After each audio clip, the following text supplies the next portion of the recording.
Mic'd up with Mikie Mahtook. Got the boys in. I got Lloyd. We got J Mitch. We got Jackie Boy. He tried to jump up and he might have knocked it in. Good timing. Let's go. What a start to the Monday. I mean, I'm from Lafayette. My boys will come in and say, oh, God. So me and Joe on the ground, I got Joe in the headlock. And he's sitting there, he's punching me in the stomach, like, punching me. Here, is everyone sitting around, who here thinks Ochinko can practice today after having 5 full beers? And he goes, Chad Jones, right? Chad's doing the team. 6 minutes. For 7 minutes, right? Chad's like, no, man, I don't think Ochinko can practice today. And I was like, I look back and I'm like, Jesus Christ. I saw you there. You were more fucked up than me. On the Spirit plane had some issues, I think. She was sleep farting. You heard her or you just thought it was her? I sat right next to her and I smelled it. Whoa. What was that? Time for the show. I'm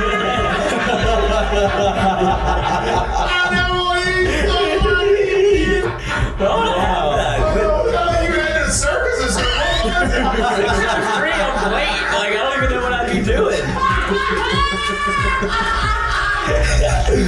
Now, when you do go to spring training, are you gonna bring your chinchilla and your turtle?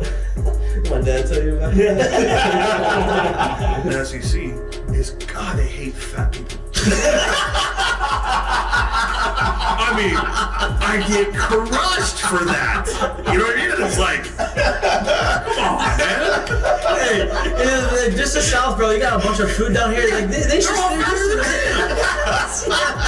Players, look at Lloyd. You know what, Lloyd? You're looking for a recruiting coordinator, coach. I'm here. He's like, I'll piss my pants right now. No way. We're wearing gray pants, long gray pants. He goes, I'll piss my pants right now.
Hello, hello, hello. Welcome back to Mic'd Up. Today is Nope. Today is Wednesday. Yeah. January 3rd. We're back. Listen, it's been a crazy holiday season. I am not a fan of Christmas on Monday and New Year's Day on Monday. I think it's still Monday. A lot of stuff happening. There's a lot of resetting going on right now, but we're back. We're back on our normal schedule. We are here on Wednesday, January 3rd. Lots to talk about. I got a lot to talk about. Sometimes I say it and there's really not much to talk about. There is a lot to talk about, a lot to sift through here, a lot of conversation to be had. We have 2 hours to do it. Bryce Kuhn is coming on our show at 7:30 to talk about defensive coaching changes, talk about some recruiting, mostly defensive coaching changes, kind of what he's hearing around LSU. I'm sorry. Yeah, he's coming on 7:30. and Joe Schwartz coming on at 7 to talk women's basketball. SEC opener is tomorrow, so we're going to have a conversation with him about that. But before we get to all of those conversations, there's a lot more that we want to get to before we get to those guys. One of it is obviously LSU finishes year 2 under Brian Kelly with a 10-3 record, 2 straight 10-win seasons. That's after coming off 2 abysmal seasons leading up to the Brian Kelly tenure. I think they played very well outside of the defense, which the defense got cleaned house. A wardrobe change. Yes. You know, they got rid of the entire defensive staff. Now, obviously, we've been on here thinking we didn't think that they were going to get rid of House, but they did. They got rid of everybody except for Jansek, which he's still there. He was the last man standing. Somebody has to go to work. Somebody's got to be there. He's the last man standing. They got rid of everybody else. I'm not saying that. Actually, I am saying it was the right move. Everybody is what everybody's been clamoring for. It is what probably needed to happen. The LSU defense was historically bad, especially here at LSU. It was one of the worst defenses, maybe the worst defense in the history of LSU. If you're a bad quarterback, you turn to a good quarterback when you play. If you're a bad offense, you're a good offense. So Brian Kelly saw that. I think he saw a lot more than what was happening on the field too. You know, I think there was some stuff behind the scenes where maybe Matt House lost the locker room.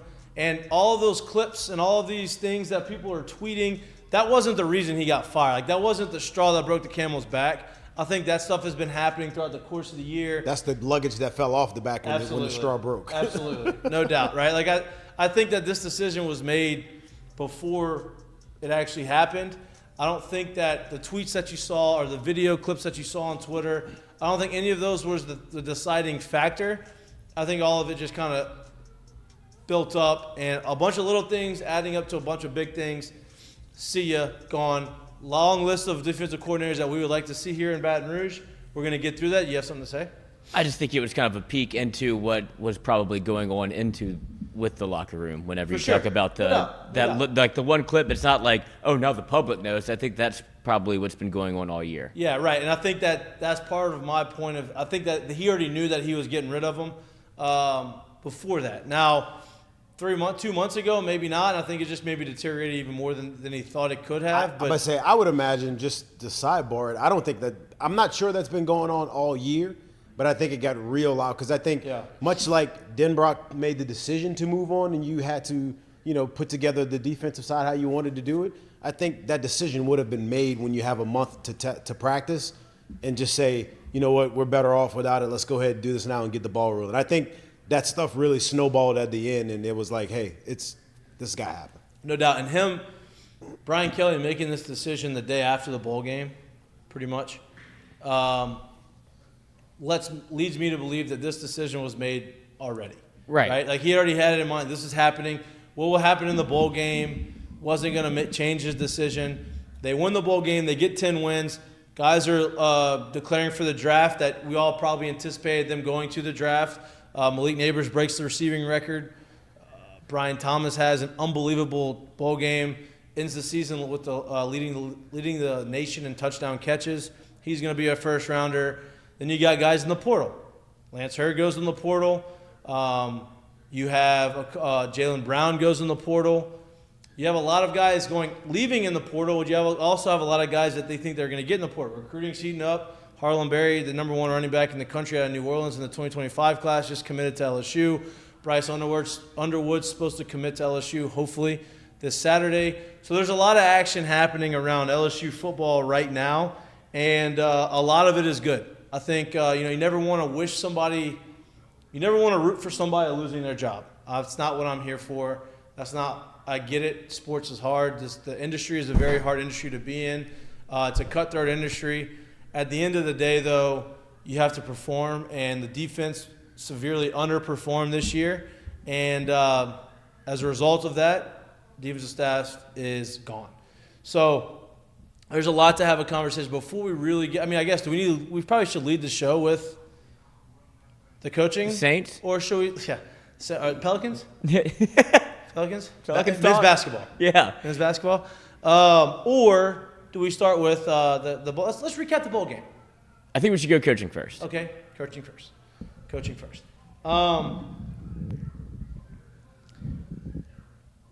There's a lot of options, right? And there's a lot of ties to LSU within these options, right? An option that's popular, that's going to be popular, is Blake Baker, right? From here, linebackers coach here, was a coach that a lot of people really felt like he wished they would have kept him. He is now the DC at Missouri. He got an extension already over there, but their defense has played really well. He has been really good over there. That's obviously an option. DC at Michigan. What's his name? Anybody remember? Good sports show. DC at Michigan. He is obviously, if you watch the Michigan-Alabama game, what they did and how the scheme that they did, we talked about it off air. We think that Michigan outcoached Jesse Minter, right? We think Michigan outcoached. No relation to Kevin Minter. No relation to Kevin Minter. We think Michigan coaches outcoached Alabama coaches. We think the scheme on the defensive side of the ball for Michigan was really good. They did a really good job of neutralizing Jalen Milroe. So he's obviously shown you that he can do it, and he can sustain it, and he can recruit to Michigan, and he can make them an elite defense, and not just against Big Ten offenses, against SEC offenses and against some of the best teams in the country.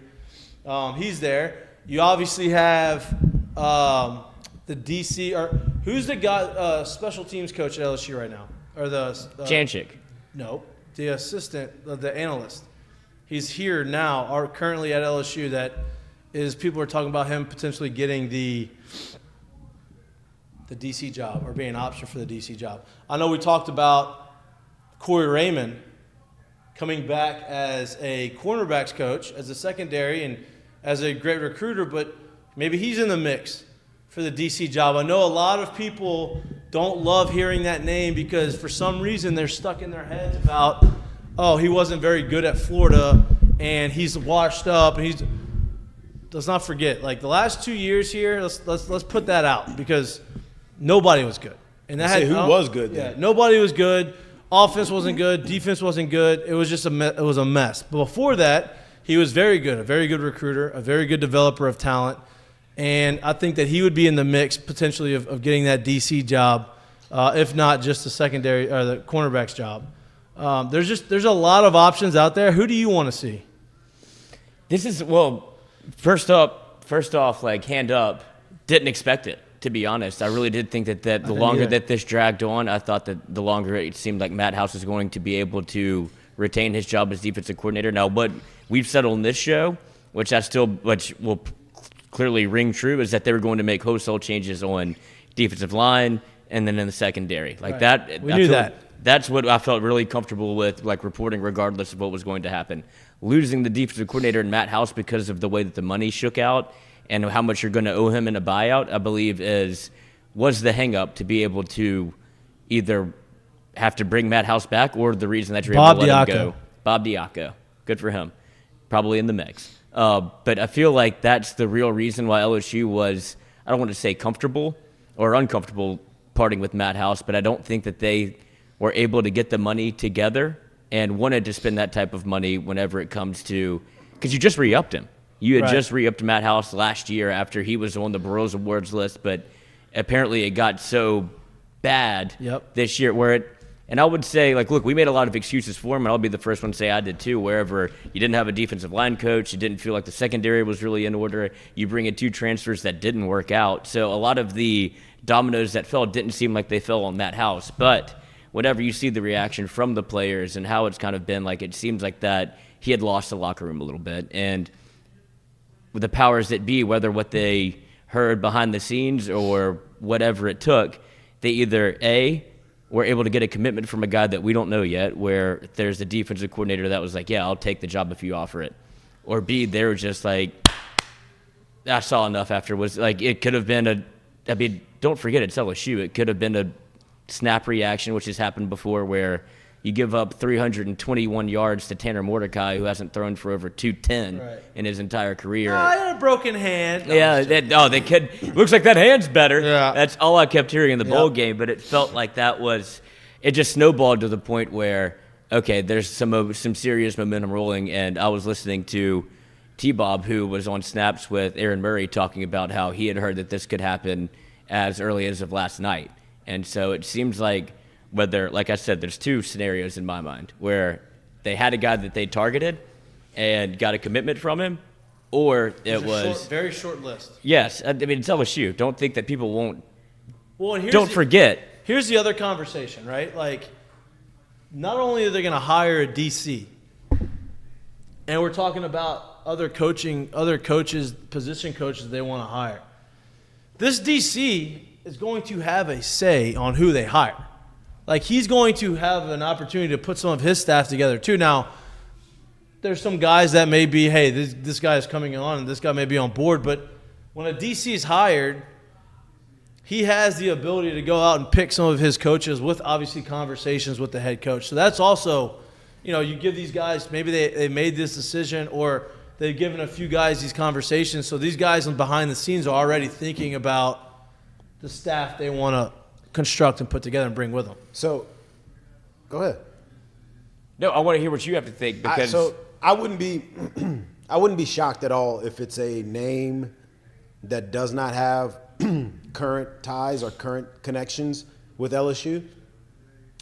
A dark horse for me would be the name that we've mentioned all along. And it's because of a lot of things like I've already said. Not all along for the DC job. Not all along for the DC job, but I said from the start, if we kind of remember going back in this thing, just as a man, if you knew the work you put in here at LSU, and then the last 2 years go how they go, and you really know, and pretty much everybody knows, like, that was a top-down cleanse of the program. It wasn't a, hey, you made this part bad, or the DBs were bad just because it was pretty obvious there was a lot of stuff that needed to be cleaned house, and a lot of things went wrong because of how things were run from the top down. So the top down gets moved out of here, it gets moved. That guy then moves on and gets an associate head coach job somewhere with a pay bump. As a man, there's not a lot of people that are going to go right back, running back home with their tail tucked between their legs saying, please take me back. So reason why I say dark horse, I would love to see him because I know what he brings to the table. But two, I find it hard to believe, and I would be shocked, honestly, if he comes back here at just the capacity of defensive backs coach or corners coach. It's really hard for me to believe that. I feel like there was somewhere else, even staying at the same place he already was, that could have happened. So I do think that one's a very strong possibility. Obviously, we'll see what happens. He obviously has a lot of LSU ties and a lot of Louisiana ties and a very strong track record of recruiting. So with those things kind of being part of it, that's a name I watch. But I wouldn't be surprised if there is another name that they were able to kind of ring along and get someone in here. So we'll see. Yeah, it's going to be – you had something to say before he was making his point. But I'm with you, though. Like, that's a tough thing to swallow. I don't want to say swallow your pride, but swallow, like, hey – and look, he doesn't have a job, so it's not like they're going to get him from somewhere else to come back. He is technically a free agent in the coaching world. But, yeah, like, hey, I'm obviously valuable to you. So I'm coming back home. Yeah, I'd love to be here. But let's have a conversation. Yeah, of course. The only hang-up I would have on it of him not being the quote-unquote DC here is that is not and obviously Brian Kelly is not a long-term, lifetime LSU guy, right? If you will. But that has not been – There are reports he didn't know Corey Raymond was in the building. Right. That has not been a typical LSU type of move to hire a OC or DC or head coach that doesn't have an extensive history of doing those things. So that would be my hang-up and like, I don't know if it'll happen, but I do think he's a dark horse for the opportunity. And I think the Diaco situation is interesting as well because Bortles did some little research on it, didn't you? But he's because if you think about the way that we've been talking about this hiring process, whether it be if the DC is staying or not, doesn't it make a lot of sense that somebody that was in the building would be okay with the names that were coming in to replace the current staff? Like, hey, okay, if you want to be the defensive coordinator, how does Bo Davis sound to you as the defensive line coach? How does Corey Raymond sound to you as the secondaries coach? Like, I think all of that makes a lot of sense because my reasoning for not thinking that they were going to fire Matt House was, why would you make these wholesale changes before you hired a defensive coordinator and not bring in people that they want to work with? So if you really want to look at it, or they've either been in talks with somebody for a long time that we don't know about and have been approving these staff changes kind of throughout the process. Like, hey, would you mind if Corey Raymond was your DC? I mean, or was your, like, cornerbacks coach? I don't think you're wrong at all. I'll just add another layer. You never to spring it. a staff on somebody. And No, like, but that's I'll add another layer to it in the sense of hiring a chef and then tell him how to cook the steaks is different, but it's really also not something you can do when the quote-unquote stats or the taste of it was as bad as it was before. It's really hard to say, hey, you got to retain these guys even though this is what the stats look like the year before. So I think because of what you saw on paper for LSU last year, it's a lot easier and it's a real hard sell to tell someone, hey, come take this job, but you got to keep the staff here. No, I don't think they would keep the staff. I think they would want to hire people that they have worked with previously, like people that they would make their own calls on who they want as defensive line coach, who they want. That's my point. Yeah. That's that's the what point I'm saying. So that's why I'm interested in just Diaco is the first thing that comes to mind of somebody that was in the building that would be around. That's the only person in the building that would have been around and been like, please bring in Corey Raymond. Like, I'm okay with that. Please. I mean, Bo Davis, that would be excellent. Here's another name, right? That's a Louisiana native, right? And a lot of people like the other one that would make sense, right? And a lot of people like to, because look, it's Louisiana, and we're known for being very close knit, being part of the culture. That's a big thing down here. Another guy who's kind of made some really big jumps in his career, coached against me in high school, is Miami's defensive coordinator Lance Guidry, right? Was at McNeese, played football at McNeese, and then I believe he coached at McNeese. I think that's right, but don't quote me. I believe he coached at McNeese and then went over and Mario Cristobal hired him as his defensive coordinator at Miami.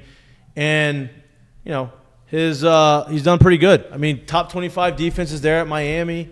He's done good. He's done a good enough job, and he's built his resume up to the point where he could be considered for this job, which I don't think that would be a bad look either. There's a lot of options. Like I said, this is a big job because this is.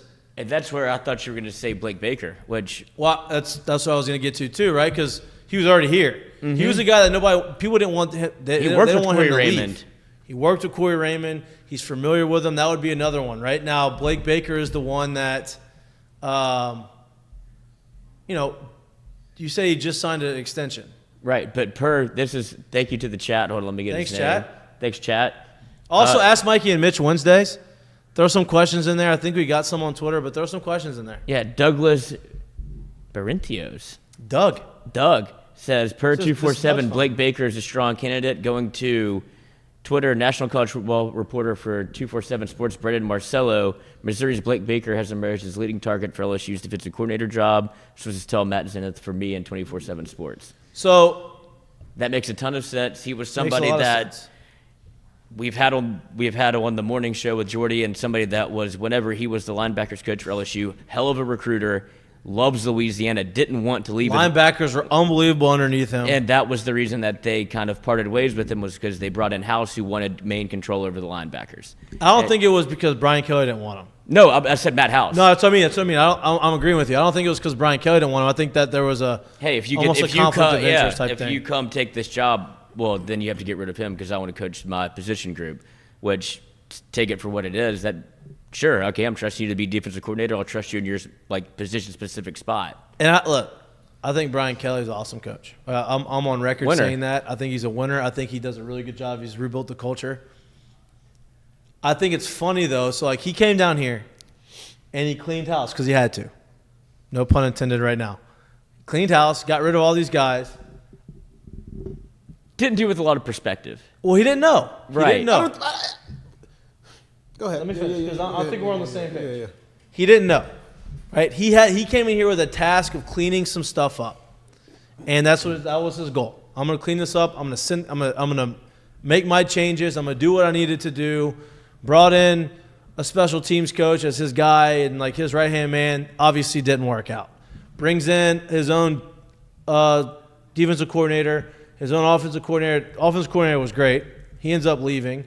But then there was rumors that he brings Frank Wilson back because he needed to have some familiar face and some Louisiana guy. Brings him here. He's been a great thing. Well, now you get rid of Corey Raymond. Looks like you're trying to bring him back. You get rid of Blake Baker, not because you wanted to, but because of the conflict of interest, and now you're going to bring him back. So I think it's funny because it could all come back full circle and say, okay, listen, we brought a new head coach in that we needed, and he's cleaned it all up. Now he's going to see these guys that probably should have stayed, but he just didn't know. He had to see it, and he has the opportunity to bring them back. And look, good for Blake Baker, linebackers coach, promoted to a defensive coordinator, coming back down to be a defensive coordinator. I think that's a great gig. I think that he was going to have to go somewhere else to be a DC before he came back to LSU anyway. And so you're starting to see that. What were you going to say? Yeah, I was just going to say, like, man, we know because we've been around this program for a long time, like where there was the really good apples and maybe where there were bad apples in the program when it was all going downhill, if you will. But if you've spent your entire coaching career kind of in the Midwest and or the Northeast, and you've always kind of looked at LSU maybe as like a dream job, maybe you don't really have that many like real ties to LSU, and that job opportunity finally comes up, and it's at its worst that it's been in 20 years, I can see a world where you're like, you know what? I don't really know who to trust in this situation. Exactly. I know my system's worked for a long time. Let me just implement this. Now, is that the most popular way down here to have gone about it? Nah, that's very obvious. And there was people that we believe that should have retained jobs that didn't. They've all landed on their feet. But I don't fault Brian Kelly. No. They've all landed on their feet, but he felt he had to come in and do it his way. And then once he did, and he was able to kind of figure out who can I trust and who can I trust. I get more perspective of what's going on down here and how it goes. Who can I try to poach and get back in? That's kind of how it's seemingly going for him. How he's going about it, that's his. And look, that's he's had his great way, success that's his prerogative. If you can mend those fences and bring it back, it would only help you. No doubt. That would just be my only. That was my first. Like, look, Brian Kelly has, for all intents and purposes, done a great job. He's back-to-back 10-win seasons after you had scratching and clawing to try to win 6 games to get bowl eligible. Like, no doubt, he did what he was brought in here to do, which was get some like order back in the building to where can be a sustainable, winnable product that LSU is, and the next step's a national championship. My only kind of red flag was he came in here and it didn't feel like he talked to any of the people that were in the building. Right. He just said, and that's what I mean by Ari Gold paintball gun. That's what I mean by like, hey, maybe you're not a fan of how he went about it. I particularly wasn't, but that's his job and that's his way. We see it from a different perspective, right? Because he's an outsider coming in.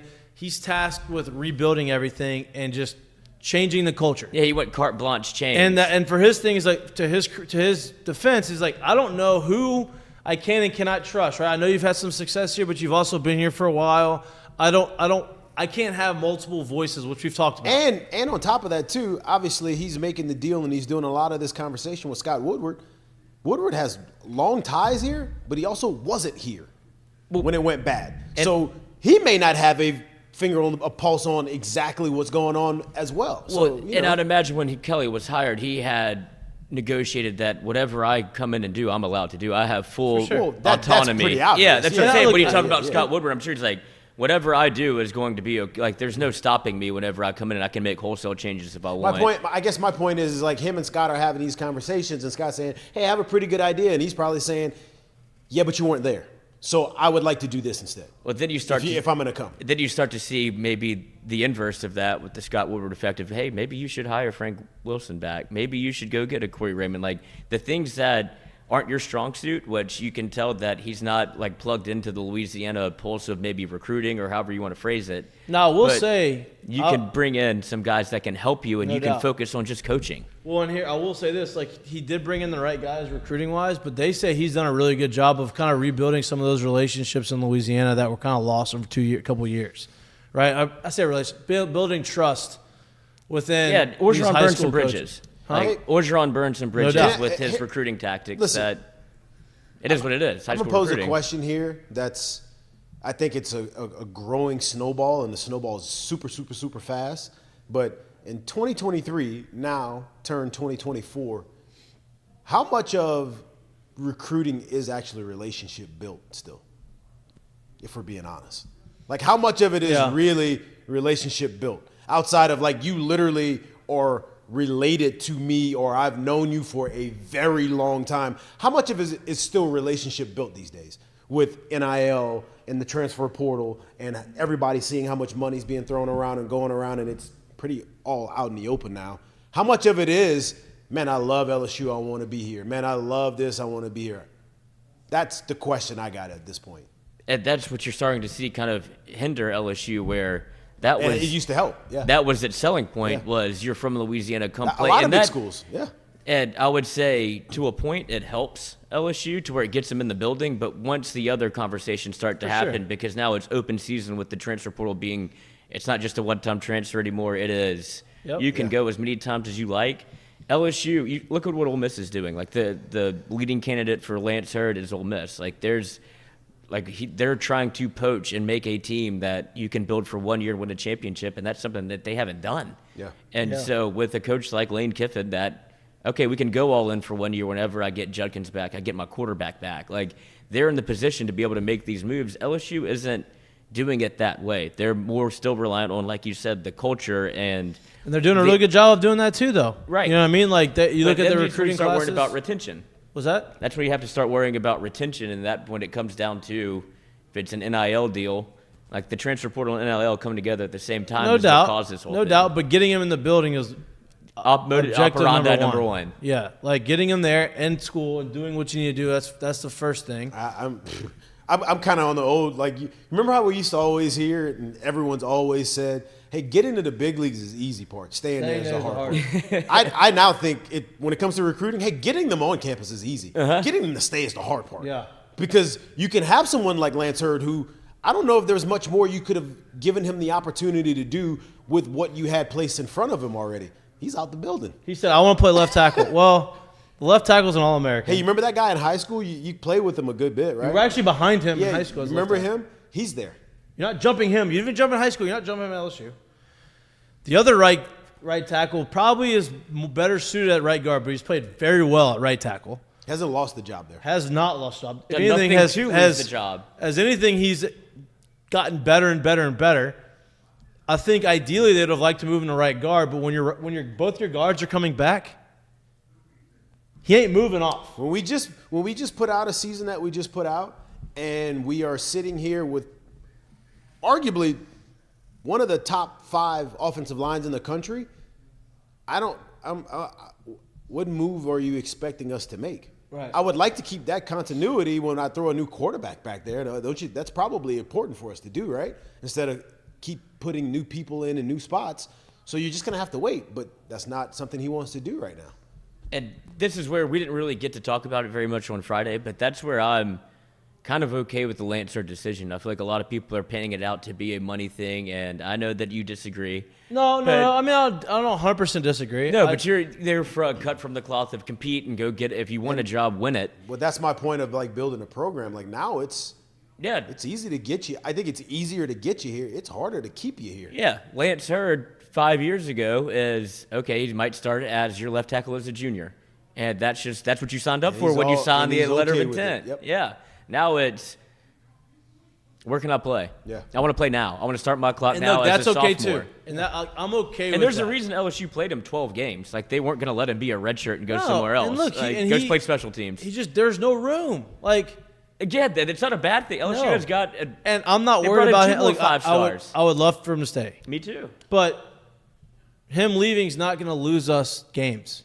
I firmly believe that. Like it's not like Mason Nuss Smith going to the transferred. draft. It's not like Nuss transferred. Now you don't have a quarterback that has any experience. It's not like.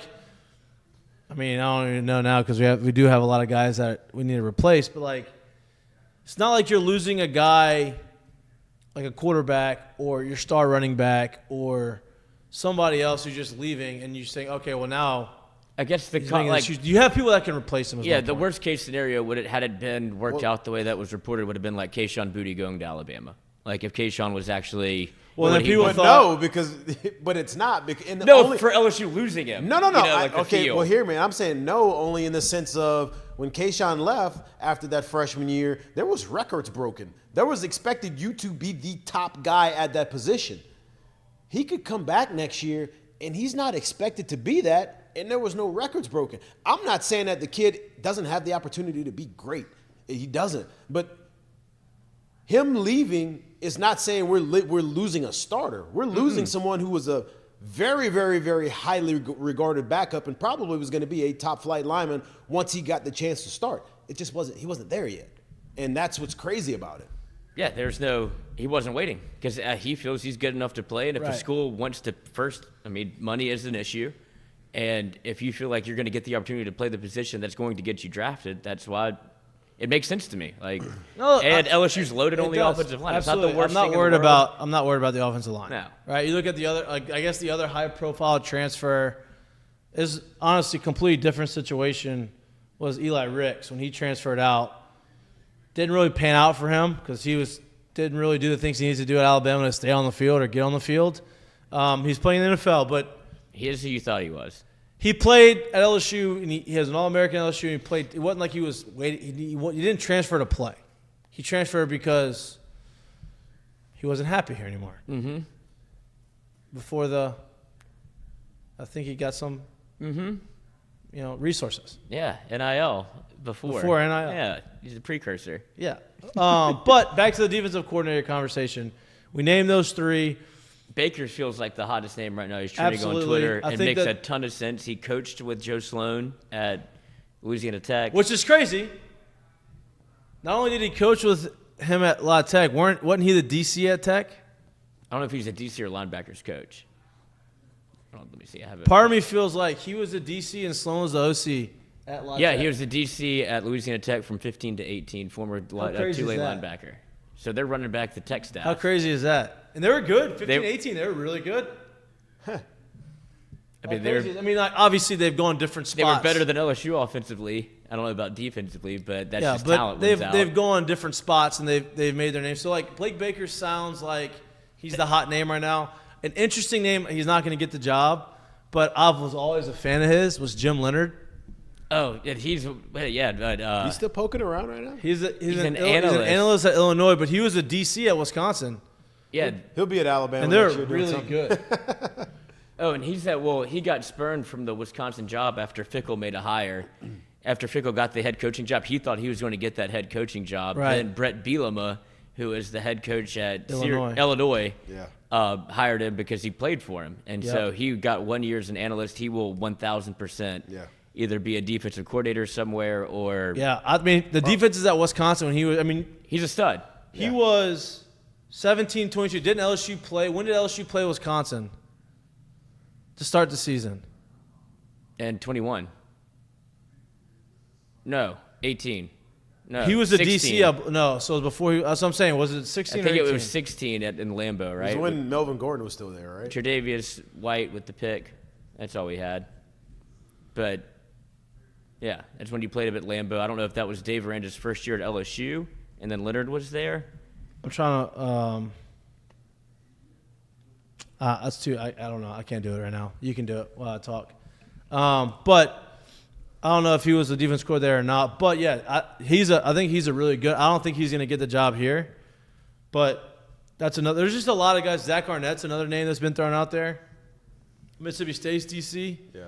Who has flirted with LSU before. Yep, was the head coach. Obviously the DC, known to be really good. Runs a 3-3-5, which is a little bit different type of scheme that LSU is used to running.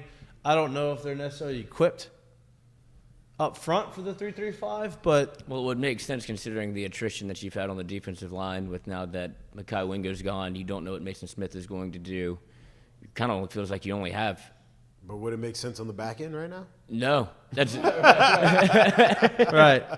But no, the more and more you talk about Blake Baker and the more and more his name pops up, it makes as much sense as like the Diaco hire would, where he was somebody that was in the building that would be. And I don't know about Diaco. I think Blake Baker's above him on that list. Oh, me too. I think you keep Diaco on staff. But I'm saying the same train of thought. Yeah. Like you would be able to communicate with him of people that you've worked with that none of these hires would be a shock to the system for him. He would be able to come in and work again with Corey Raymond. It was essentially him getting forced out by Matt House, and from everything you've heard from House, he forced out Jamar Cain. Like he was tough to work with, and it became, I guess, it came part of probably why he was fired, where okay, if we're not making any changes, the defense never got better. Tyron liked him though. Yeah, in Kansas City. I think Kansas City. probably professional relationship different than college relationship. Yep, no doubt. I'd imagine. When do you think they're going to make the decision final? I mean, it's moving this quickly. I'd imagine this. I imagine before the weekend. I would imagine it might get announced this week. I could see a world where that would happen. Yeah, I would say in the next 24 to 48 hours. Where if it's, think about how coaching hires usually happen. Look, okay, you have the news. There's no news coming up to today, and it's been on the docket for a while. Immediately, you knew it was going to happen after the bowl game. Right, but you knew something was happening. You didn't know if it was going to be firing your defensive coordinator or not. That happens, and then the other foot drops immediately where you're starting to see Baker blow up. Like, it feels like they kind of had this as a plan of action if you were able to get the money together to pay the buyout, which was one of the sticking points with Matt House, because like I said, you just gave him an extension after he was on the whole staff cost what? Just under $6 million, I think, to buy them all out. 5-point-something million. Right.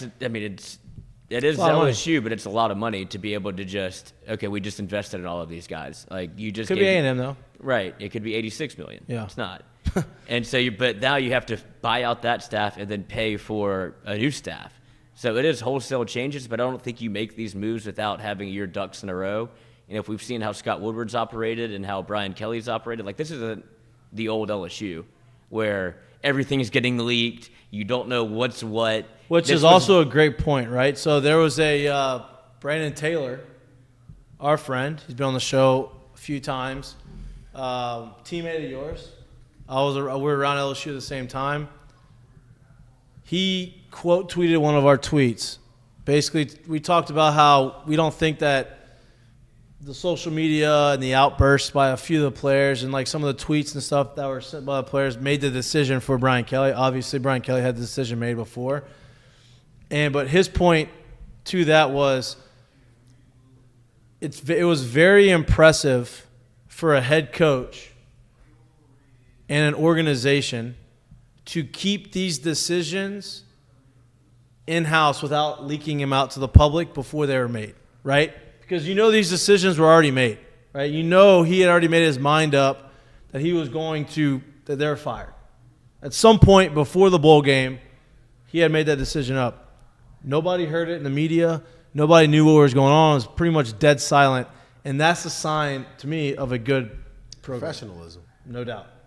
Because the minute you start getting all these conversations around people leaving, people not leaving, that's when a lot of dysfunction happens. That's when a lot of toxicity happens within the organization. And when you don't, this happens, and now it's a conversation until they make a decision. It just seems like they were prepared for it. And that was his point. Even with the Corey Raymond situation, like, still to this day, nobody knows, right? So, like, if Corey was... It's all speculation. Corey was parted ways with Florida after, week 11, 12? Like, literally a while back, right? We still don't know. So if they're able to bring him on here in some capacity, for it to sit there that long and you not know, that shows you a lot. Because there's no way that conversation just started over the last week or so, if that is a thing, No doubt. Man, a Blake Baker staff with Raymond. Because here's the deal: you bring Blake Baker back, our linebackers instantly get better. I think he was Harold Perkins' lead recruiter. I think the happiest person in the building is Harold Perkins, because now I have a guy that gets me, who understands what I want to do. Play a little running back. That was wild, by the way. He scored, and I'm like, didn't John Emery tear his ACL? And I'm like, no way. They just these damn double numbers. No way. They just handed the ball off to Harold Perkins. In the split year. And not only do they hand it off to him, this man was looking for contact. Oh, yeah. He was a great running back in high school. Yeah, there was real conversation about what position he was going to play. He's the same as Devin White. Right, except his running back film, he has a little bit more juice, but same. Who? Harold Perkins. Yeah. Oh, yeah. Like, no doubt. No, but it was the same thing where it's like he was the number, Devin White was the number one running back in the state. Yeah. It's like Caleb Jackson. Like, what position do you want to play? Right. And so Caleb Jackson was lead blocking for him. That was wild. Second effort? I was like, wait. I did the same thing. All year you waited. Now you give him one carry. You have 17 running backs on your roster. Let me hand it off to him. That's awesome. Well, I I thought think that was great. I mean, is that not the ultimate like substitute teacher teaching the class? Like, y'all want to have a little fun today? Like when you have two co-OCs of like, oh, come, we could put one thing in. That was the ultimate. Easy to get you here, hard to keep you here. Got to keep my boy happy. Remember the touchdown we let you score? Come on now. Hey, He did leave the field. you want to talk about winning the Heisman? You got to score some touchdowns, coach. We can give you be the goal line back if you want. Play wide. He need to put him at corner. Plant the seed. But I think if they bring Blake Baker back, Punt returner. you have 4 linebackers, or you have 3 linebackers coming back that I think that you're pretty comfortable playing every down, right? Obviously, Harold Perkins, Penn's coming back. I think he's proven like you're comfortable with him being there. He understands the calls. He understands where everybody needs to be. Made plays in the bowl game. Yes, like he made plays at the end of the year. The one-hand interception against A&M, like he came on strong at the end of the year. Got the sack at the end of the Wisconsin Experience, game. Like, yes. I think he played well. Exactly. And then you have Whit Weeks. So you have those 3 guys, plus you got the 2 freshmen from Texas, who I think they're very high on. I think they're going to be really good impact players earlier than most people think. And Blake Baker's proven to you and shown you that he can have the linebackers playing at a very, very high level. And so I'm looking forward to that.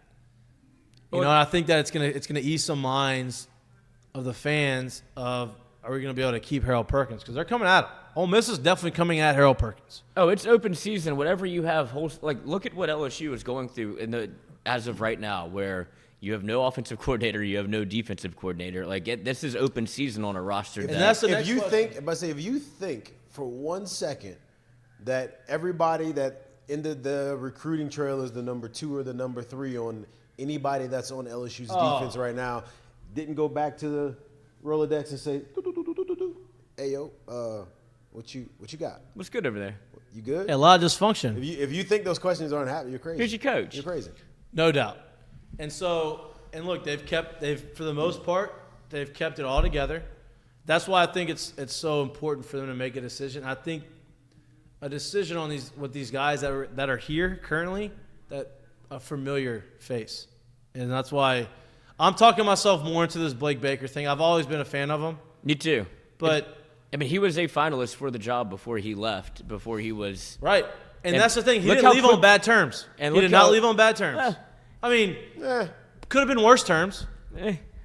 Was it bad terms? I wouldn't say bad terms, but he definitely thought he probably should have gotten a fair shake at the opportunity, and he was kind of one of those that was caught in the same situation Corey Raymond was. But he was a finalist. I'm clearing house. So it wasn't like he didn't get talked to. No. At that point. But Corey Raymond, I feel like, left in a worse spot than Blake Baker. And it would be a huge blow to Missouri, who was building up to be a perennial. Like their run next year was going to be. Yeah, but that's 1 year. Yeah, I know, but I'm just saying, you're bringing back your quarterback, you bring back Luther Burden. Their defense was good. If you're able to hurt somebody within the mega conference, that's another good swing for LSU. And like you said, he's more of a Louisiana guy. He didn't want to leave. I guess my greater point. So it makes all the sense in the world. I don't know if it's done or not, but how quickly this is being reported and how fast things are moving within an hour and a half, you have a leading candidate. Shit, then maybe this may happen tonight. I think it's done. I think it's done. Am I lying? That's kind of where I'm at too. Where if you make not necessarily with him, I think it is him, but I think whoever's the DC, I think it's done. Right. That's what I'm saying. You make a move on house like this, it's because you got a commitment from insert name, and it feels like it's Baker. Now, do you think the OC's done? Do you think by the end of the week we have all of our staff together? At least the main guys. Y'all might not like this, but I think that they're going to do what they just did for the bowl game because they want to keep some continuity. I think continuity is huge. That's why I like Joe Sloan. Right. I mean, he's been an offensive coordinator before. People forget he's done it. If you go Joe Sloan, I thought he called a great game. If you go Joe Sloan, I would see Blake Baker being the one that you go with as well. Right. Simply because I wouldn't want, and obviously he's done it before, but I do think, then this is just me, I do think doing it at Louisiana Tech and then doing it at LSU is different, no right? doubt. So he hasn't done it at this level yet. So in my mind, I do think having 2 quote-unquote brand new coordinators at this level for a first time in what is a really important year for LSU, I just don't see that happening. Well, I mean, look, Blake Baker was at Missouri. I'm not talking about Baker. I'm talking about the one that I said was the dark horse. So yeah. I do see if Blake Baker is the one, then Joe Sloan would be the other side because there's no way we're going to have two new guys at that. So and then Corey Raymond comes in. So if you're thinking, hey, we're going to keep Joe because we want the continuity that we've built with the O-line, with the quarterback that's been here for 3 years, with these young receivers that we're going to need to be huge for us next year, then in that case, I think it's hard to have Corey as that spot because if it were to go downhill, there's only one person sitting on that gun. Mm-hmm. And it could cost him his job at that point. So, like, I do think if that's the case, then it becomes Blake Baker in that situation. Yeah. It's fun. That would be, I mean, it's exciting. Very exciting. If it shakes out this way, because, like you said, I think for the offensive side, there was really no difference aside from it wasn't Jane Daniels playing football. Like, you saw the run game struggle a little bit. We had 12 minutes before Bryce. Did you send Bryce the email? Mm-hmm. We have 12 minutes before he comes on. I do want to talk about the game a little bit before, if that's cool with you. Absolutely. I just thought this was important to tackle first absolutely. Because of the news that's rolling in. But this is a good segue because you talk about the offensive coordinators. You talk about, you had two of them calling plays. They announced, we had talked about who I thought was going to call the plays and who was going to be in the booth, which was going to be Joe Sloan, and they were just going to work it that way. That's why I assumed. And then they came out and said that's how it was. Joe Sloan's calling the plays, and Hankton's going to be on the sidelines. And it's all going through Brian Kelly's headset. Do that kind of stuff, right? And I felt like Joe Sloan called a really good game. I really do. Like, I felt like he had some quick early throws for Nuss to get him comfortable. Obviously, we talked about the first play is going to. If you could bet that, I wish. To Malik Neighbors. Oh, we knew that. It wasn't going to be forced. They did a really good job scheming it, get him comfortable. They didn't throw it to him the next play. They ran like it. Wisconsin tried to hurt him. They kept it. Yeah, they kept it in the flow of the game. But I thought he called a really good game. Got Nuss comfortable. Allowed Nuss to, quick, easy decisions. Wisconsin was playing too high safety, so they weren't letting the big play. They knew Nuss has a big arm. Beat us underneath, and Nuss did a really good job of doing that. Underneath, taking what you get me. And obviously, early in the game, they had a couple penalties that kind of set them back, and that happens to any offense. And I thought as the game kept going, Joe Sloan got into the rhythm. They both did. Yep, and you started feeling it. So I thought, yes, that's right. I thought as the game started and I'm watching the play calls, they were so simple and elementary to start. But I also understand it in the sense of, let's get this thing simple. Let's get this ball out of his hand. Let's not have him think too much. Let's have him start kind of getting it going. I do think come next year when you get to SEC play, you can't start the games with those kind of plays. Do they need to be simple? Yes. Do they need to be a little bit more creative in the sense of, hey, we're going to scheme guys open, we're going to get the ball out of his hands quick, but we're just not going to run 4 hitches across the board. Right. Like, we're just not going to do that right now. Like, I think that part was a little elementary, but with that being said, we're taking a guy that hadn't started a game in 3 years.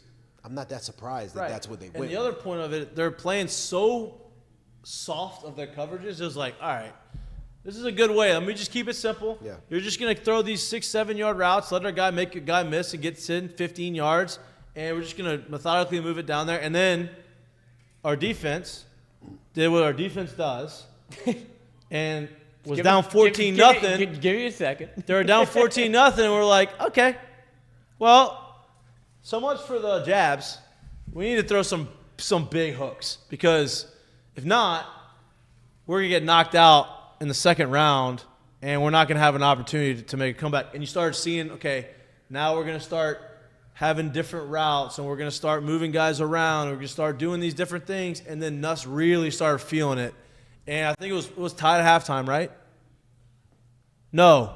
They were down 7. It was 21-21, and they gave up the shortest touchdown drive ever before halftime.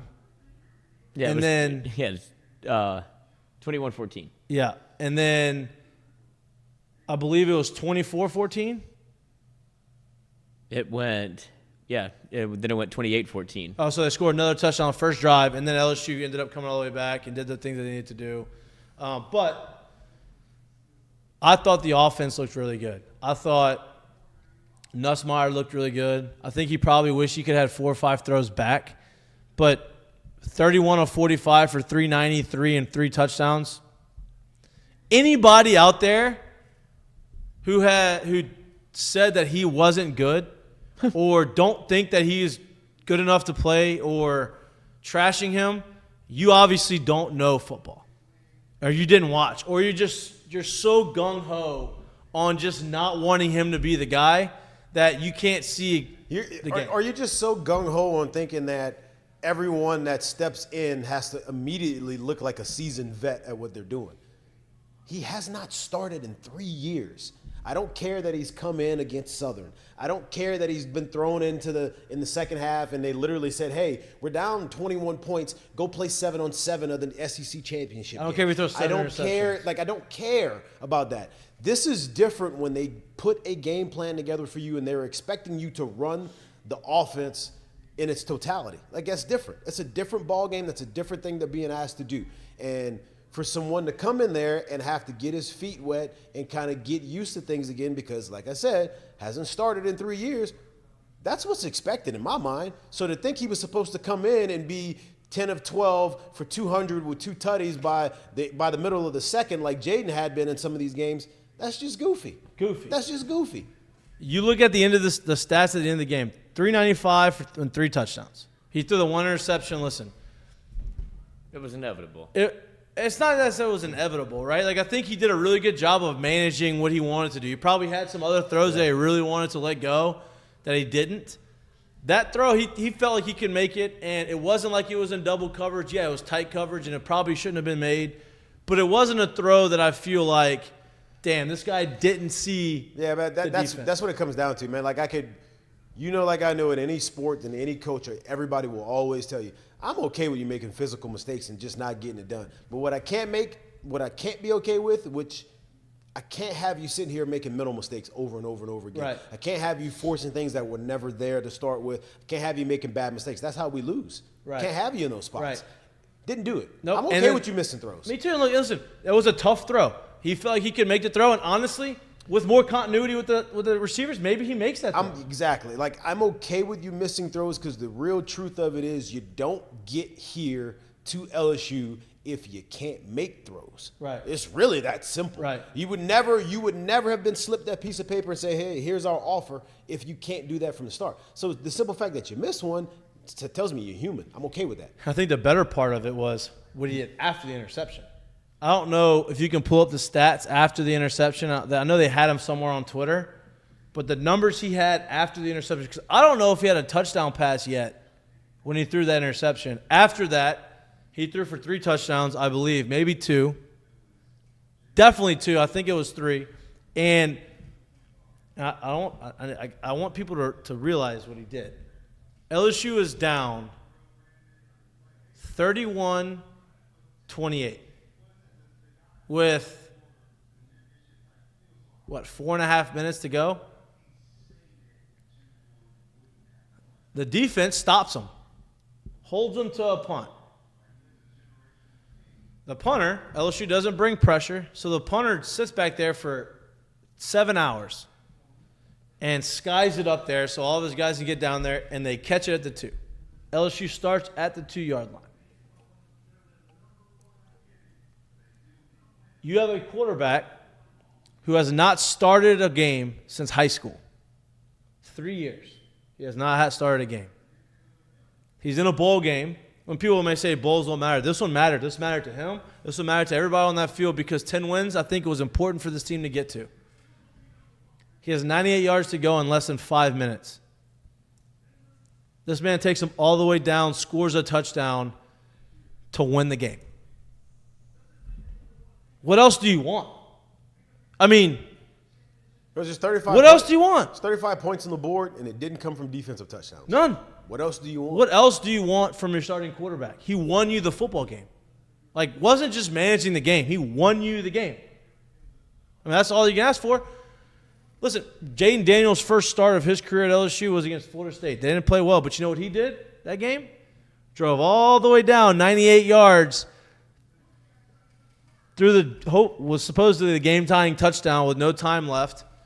They missed the extra point. My point is, those are winning plays from winning quarterbacks. This guy hasn't started in 3 years. He makes a winning drive, winning plays.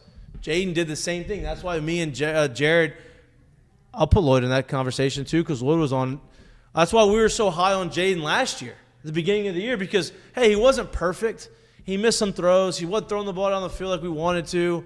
But when it mattered and you had to make a play, he made the play. It seemed like he always just made the play. Even first game of the season when we lose to Florida State that year, all the way down. This kind of reminded me of that a little bit.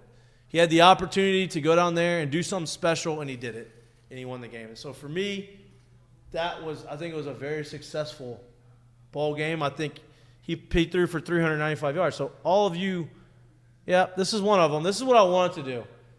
We want to bring in all of the naysayers. The naysayers. The naysayers. That's what I thought that meant too. So yeah. Let all the naysayers know. Hell of a brand. Yeah. I love it. Boy, the fact that McAfee cut off Reese Davis. Unbelievable.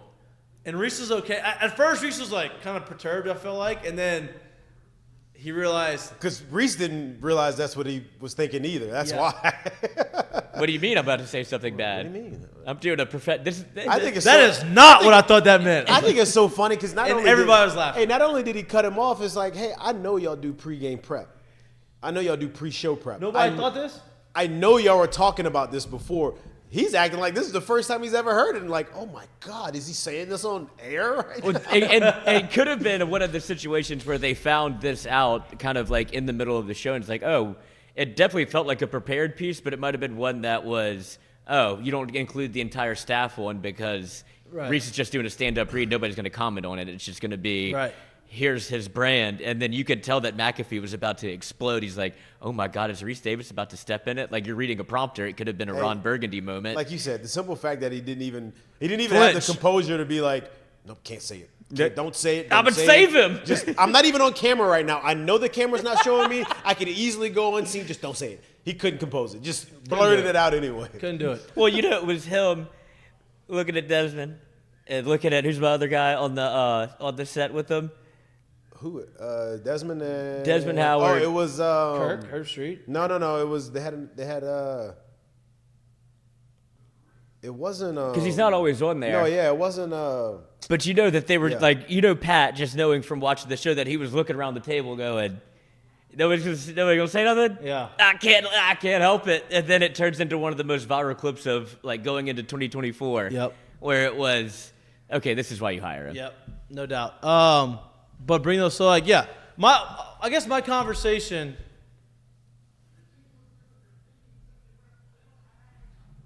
Like, you're mad because he kind of underthrew a ball to Chris Hilton? Like, kind of? Chris Hilton made a great play. Like, I just don't understand what we're watching. Open guys. This guy obviously does not. Let me sit you on the bench and never do it in game speed for Justin 3 years. obviously doesn't like Nussmeier. I bet he loved him before the year. He doesn't like Nuss. I bet he loved him after apparently. game one. Like, no, we need him. He's got to get in there. I'm confused about this. I mean, the man was on the sauce. I mean, listen. He's there you go. It's all from the same guy. All same guy. Didn't get the follow back. I'm sorry. And then this is what makes college football great. 3 years on the bench at LSU and Garrett Nussmeier's first career start as a fourth quarter comeback and the Heisman winner opted out. He's liked it. Came full circle after a win. I'm right back in. I'm in. Back in the saddle. I mean, listen, dude. Nuss for president now. Was it perfect? If I had to grade Nuss on the game, I'd give him an A. I don't know how you couldn't. I didn't have any problems with anything. I'd give him an A. This guy threw for 400 yards and 3 touchdowns and won the football game. People forget what quarterback play was like at LSU. People also think too, like, oh, he's been doing it all year at practice. Like, practice is different, and I don't think you understand how hard it is to get receivers, running backs to run these routes at 100% speed every day of the week and have that feel with it. He's not in the games doing it with these guys. In the games, everything speeds up just a little bit. It just does. You run a little harder, you run a little faster. It's like a guy in the bullpen. Hey, he could be trying his hardest, and he's literally topping out at 89 in the bullpen. All of a sudden, game time comes, he's sitting 94, and he doesn't feel like he's trying as hard. Like, that's just how it goes. So when you haven't gotten the real opportunity to do that for 3 years, and then now you finally get the opportunity to do that, you're going to miss some throws. It just is what it is. No doubt. Listen, in practice, you're playing against guys that you know. You've been around, you're familiar with, you're comfortable, blah, blah, blah. Now, in the game, you're playing against guys that you don't know. They're trying to crush you. In practice, like, look. They just want you to feel their presence. Yeah. They're not going to hit you. It's a whole different deal. And so and especially with the expectation that was put on him. You'd have to imagine, right? Like 90% of the fans, 95% of the fans are happy with the way Nuss played. Yeah, but I think like Twitter didn't seem like that, but that's what I'm saying. This was something that happens, and I hate to throw Justin under the bus, even though I really don't. It's something that people are so quick to Twitter for these exact reasons for instant reaction whenever you're not taking in totality of what's happening in the game. Like, this is probably after every incompletion, and he completed 80% of his passes. And we also say this, too. Like, we also forget about. And I'm sure I would love to go back to Justin's Twitter and look up 2022 after the Florida State game and see who he wanted to play. We get so stuck into being like prisoners of the moment of what you actually see. We talked about it on the show the week before, and we said, if he throws for 240 and a couple touchdowns and a pick, we'd be fine. If I told you he was going to throw for 395 with 3 touchdowns and 1 pick, you'd be like, yeah. I don't care how many throws he would have missed. I don't care if that would have been 19 for 37, you would have been like, we got a guy. But because you see it in real time, you're like, oh, no, he missed this, he missed that. And you're like, no, it wasn't good. Bro, yes, it was. Yes. And with the 98-yard touchdown drive to win the game to boot. Win the game. With the defense that you're like, oh, shit, you might need to kneel it a couple times because giving the ball back with 3 minutes and 1 second left, you're like, oh, God. Well, I think here's another impressive thing. Well, they took out Malik, and that's what I'm about to get to. 395 yards. If you didn't watch the game, or you didn't know, and you were predicting, and we said 240, 2 touchdowns, a pick, you'd be happy. And then I say, hey, you know what? He's actually going to throw for 395, 3 touchdowns and interception. You'd be like, damn, Malik must have had 100 and something yards receiving, and Brian Thomas must have had 100 and something yards receiving, and they must have balled out. No. And you probably would have thought, who popped the 60-yard touchdown, too? Right, exactly. That didn't happen either. Instead, you had Brian Thomas, had 8 catches for 98 yards and 2 touchdowns. Great game. Yeah. Should have been 9 for 100+ if he didn't step out. Right. Then you had 6 for 95 from Kyron Lacey, which that's great look going into next year. Yeah. Then my guy, listen, my 1,000-yard prediction may be on the board for next year. All right? Maybe I was a year off. That son of a gun. Maybe I was a year off because he looked good. I needed a touchdown from him for a 7. He got close, 7-player, 7-game parlay Wow. that would have cashed out, I think, 2,200. Wow, $5 bet. Yeah, I think I did 10. But okay. But my point is, Harold Perkins hawked it. Yeah. I thought they were gonna run the little, the easy play, but Mason Taylor played great. Mason Taylor had 7 catches, 88 yards. Chris Hilton, 3 catches, 56 yards and a touchdown. Which I wanted to say that Chris Hilton played. He looked really good. He looked like He had two really tough catches. He had the catch in the end zone, which was borderline, but he kept the foot in. Well, and he caught. There was no bobble. Right. He held on to it, and then he had the route down the sideline where he slid. It was a little underthrown, but he caught it. Right. It's more Chris Hilton speed. I don't think Nussmeier's ever thrown anybody in his life. I would imagine a lot of people have underthrown Chris Hilton. Yeah, like, hey, he's open. Just a thought. Yeah, let me not get too greedy. Let me just catch it. Right. So he throws it. Malik Neighbors only had 3 catches for 23 yards. The running backs he was throwing the balls to the running backs. Caleb Jackson looked really good. Like, limited action. My whole thing is, not only did he throw for 395 yards, 1, 2, 3, 4, 5, 6, 7 different players caught a ball. 5 players caught a ball all year. He threw to 7 different guys in this game. 6 of them had multiple catches. So, to me, that's a guy that understands the offense and understands what the defense is trying to do and divvying up the things. So, to me, that's an A. You just can't. Caleb Jackson, I'm very excited about him next Boy, year. I feel like we got to feature him next year, huh? Good night. That catch, that cut, the touchdown. Good night. He is a problem. I don't know why they didn't utilize him more. I don't. Well, know I mean, I understand that. In the stable. They've grown that room back to being a stable. So I feel like now moving forward, you're going to expect like whoever's back there, he's the guy. Well, that was the talking point for Major Burns had 13 tackles. Oh, it's great when your safety's leading the team in tackles. What week's at 8? Yeah, almost had a sack. Missed it. Go ahead. For the running game, I feel like that was a big talking point early on from whether it be the pundits or what have you, where it was LSU has to get some semblance of a running game going because you don't have Jaden Daniels anymore. And we talked about that before the show. Absolutely do. Diggs goes out with I don't know if it's an upper body injury again, but then you see they try to get Josh Williams going. Noah Kane comes in and he kind of was the one that revitalized the run game where you're like, he hadn't played in 4 weeks. Yeah. And then you start to see what the juice that Caleb Jackson has. It's like, okay, they started to figure out a little bit of the run game in which you're not going to rely on Jaden Daniels, even though Nussmeier, 21 miles an hour. Well, I think they showed you how important, or not they. I think Josh Williams showed you how important and why they're trying so hard to keep him back in school for another year, because he does everything really well. He blocks the shit out of people. He runs really hard. He gets you those tough yards. He moves the sticks. He catches the ball well at the backfield. He's a guy you want. A very solid overall back, and he knows the offense well, and he knows what he's supposed to be doing. Right. He's a guy that you want in that room. Right. And I think that's why you saw why they're trying so hard to keep him at LSU. I'm talking about Josh Williams. What up? Happy New Year, me. Yeah, I think, and that's what I was saying before the bowl game. It felt like there was whether it was his kind of chance at being a feature back, which is what it felt like a little bit, and then you see Diggs go out with the injury, and I don't know what that situation is, but it feels Josh like Williams, he averaged 4 yards a carry, 4.5 yards a carry. It looked good. Like once he got settled in, and it just feels like they want.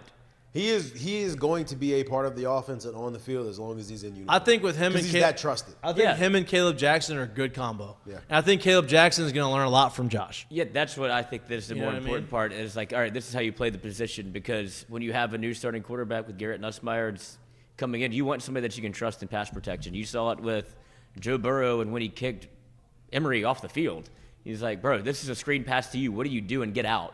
Yeah. And so when you have Josh Williams isn't making that mistake. Right. And so it makes your protection a little bit, you feel a little bit safer over there when you have somebody that you trust. No doubt. No doubt. We could talk about this all night. And we probably are going to talk about it more. But before we continue this football conversation, we want to introduce our next guest, friend of the show. Listen, we have firmly entrenched in the women's basketball culture now because we are the Good Luck Charms. Yes. All right. Assistant coach Joe Schwartz, friend of the show, friend of ours, joins the show again. First one of the year. First SEC game of the year. New Year, 2024. Oh, yeah. Look at the you. actual year. Ha, gotcha. Look at you with the dad Not jokes. of the season, of the actual year. Look at you with the dad jokes. Big calendar. It is the first one of the year. You have your first SEC game. Women's basketball has their first SEC game of the year. Before we get to that, though, I do want to mention New Year's Day. Not as hungover as I normally am on New Year's Day because I'm getting older and I don't really do much. But it was kind of chilly outside, and I drank a few of these Heineken Silvers watching all the bowl games because there's a bunch of them. LSU started early. It was going to be kind of a marathon of a drink. I didn't want to drink too much. Speaking of somebody in the action. We had practice at 9 a.m. on New Year's Day. Oh, good. How'd that feel? Great. Felt great. But Heineken Silver, 95 calories, 4% alcohol, great to drink throughout the course of the day. Whether you're watching football, watching basketball, watching baseball, whatever you want to do. It's good for all occasions, all sports. If you haven't tried it, give it a shot because I promise you, if you turn your nose up to Heineken, you don't give this a shot, you're going to miss out because it is really good beer. You should give it a shot. All right, Joe. Yo. Welcome. Welcome back. I'm here. Big day for y'all tomorrow. It's exciting. It kind of feels like New season. Yeah.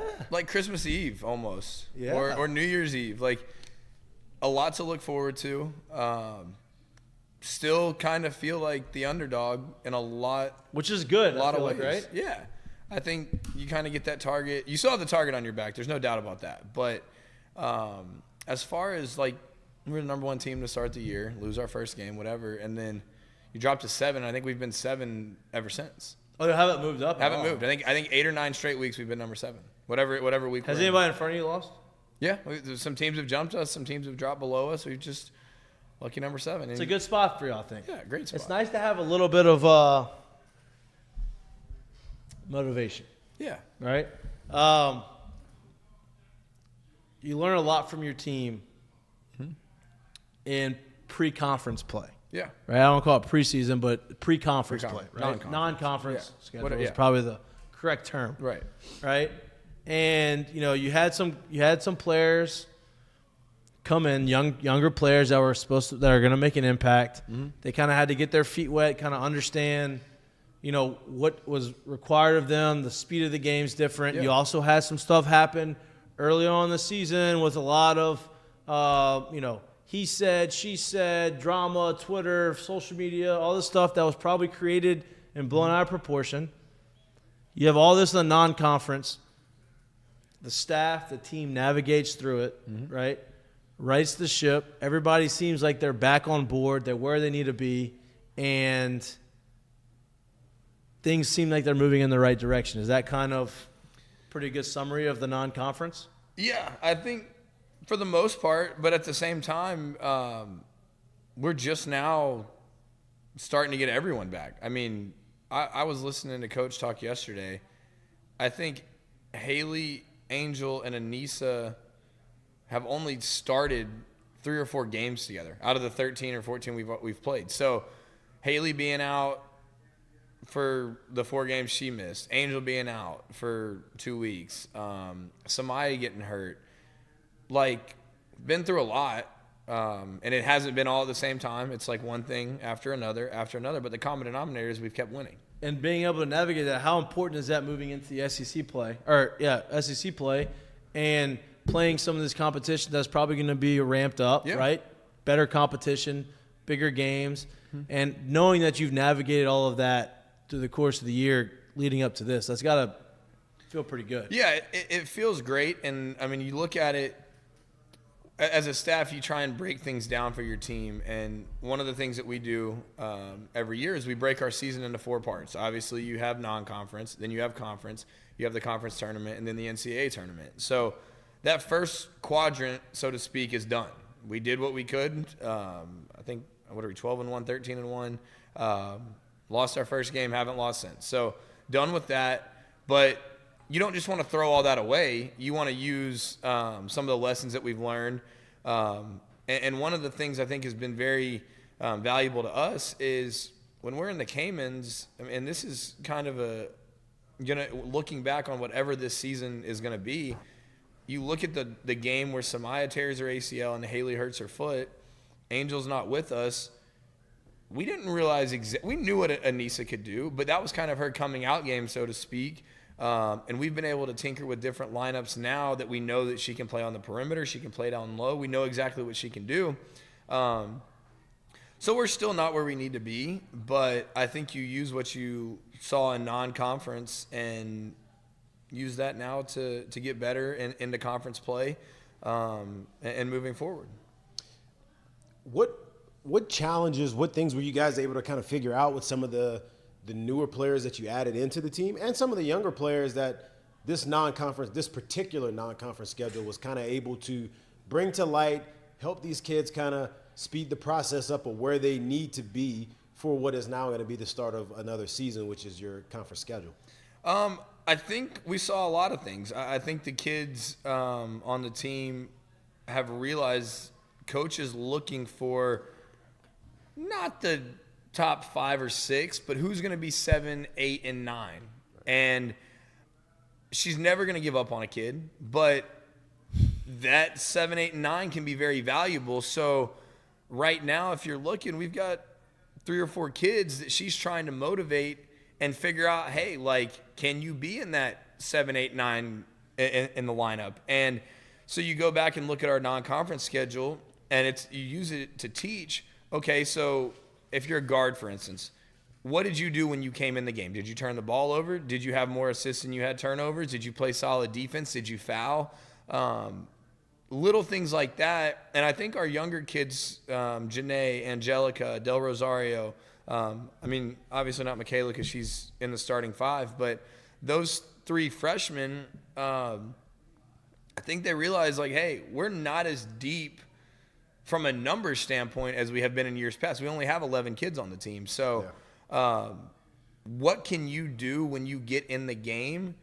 Not necessarily to add a ton of value, but don't do anything to hurt us. Right. So if you get in right away, maybe don't take the first shot you get when you touch the ball. Pass it around, get a feel for the speed of the game.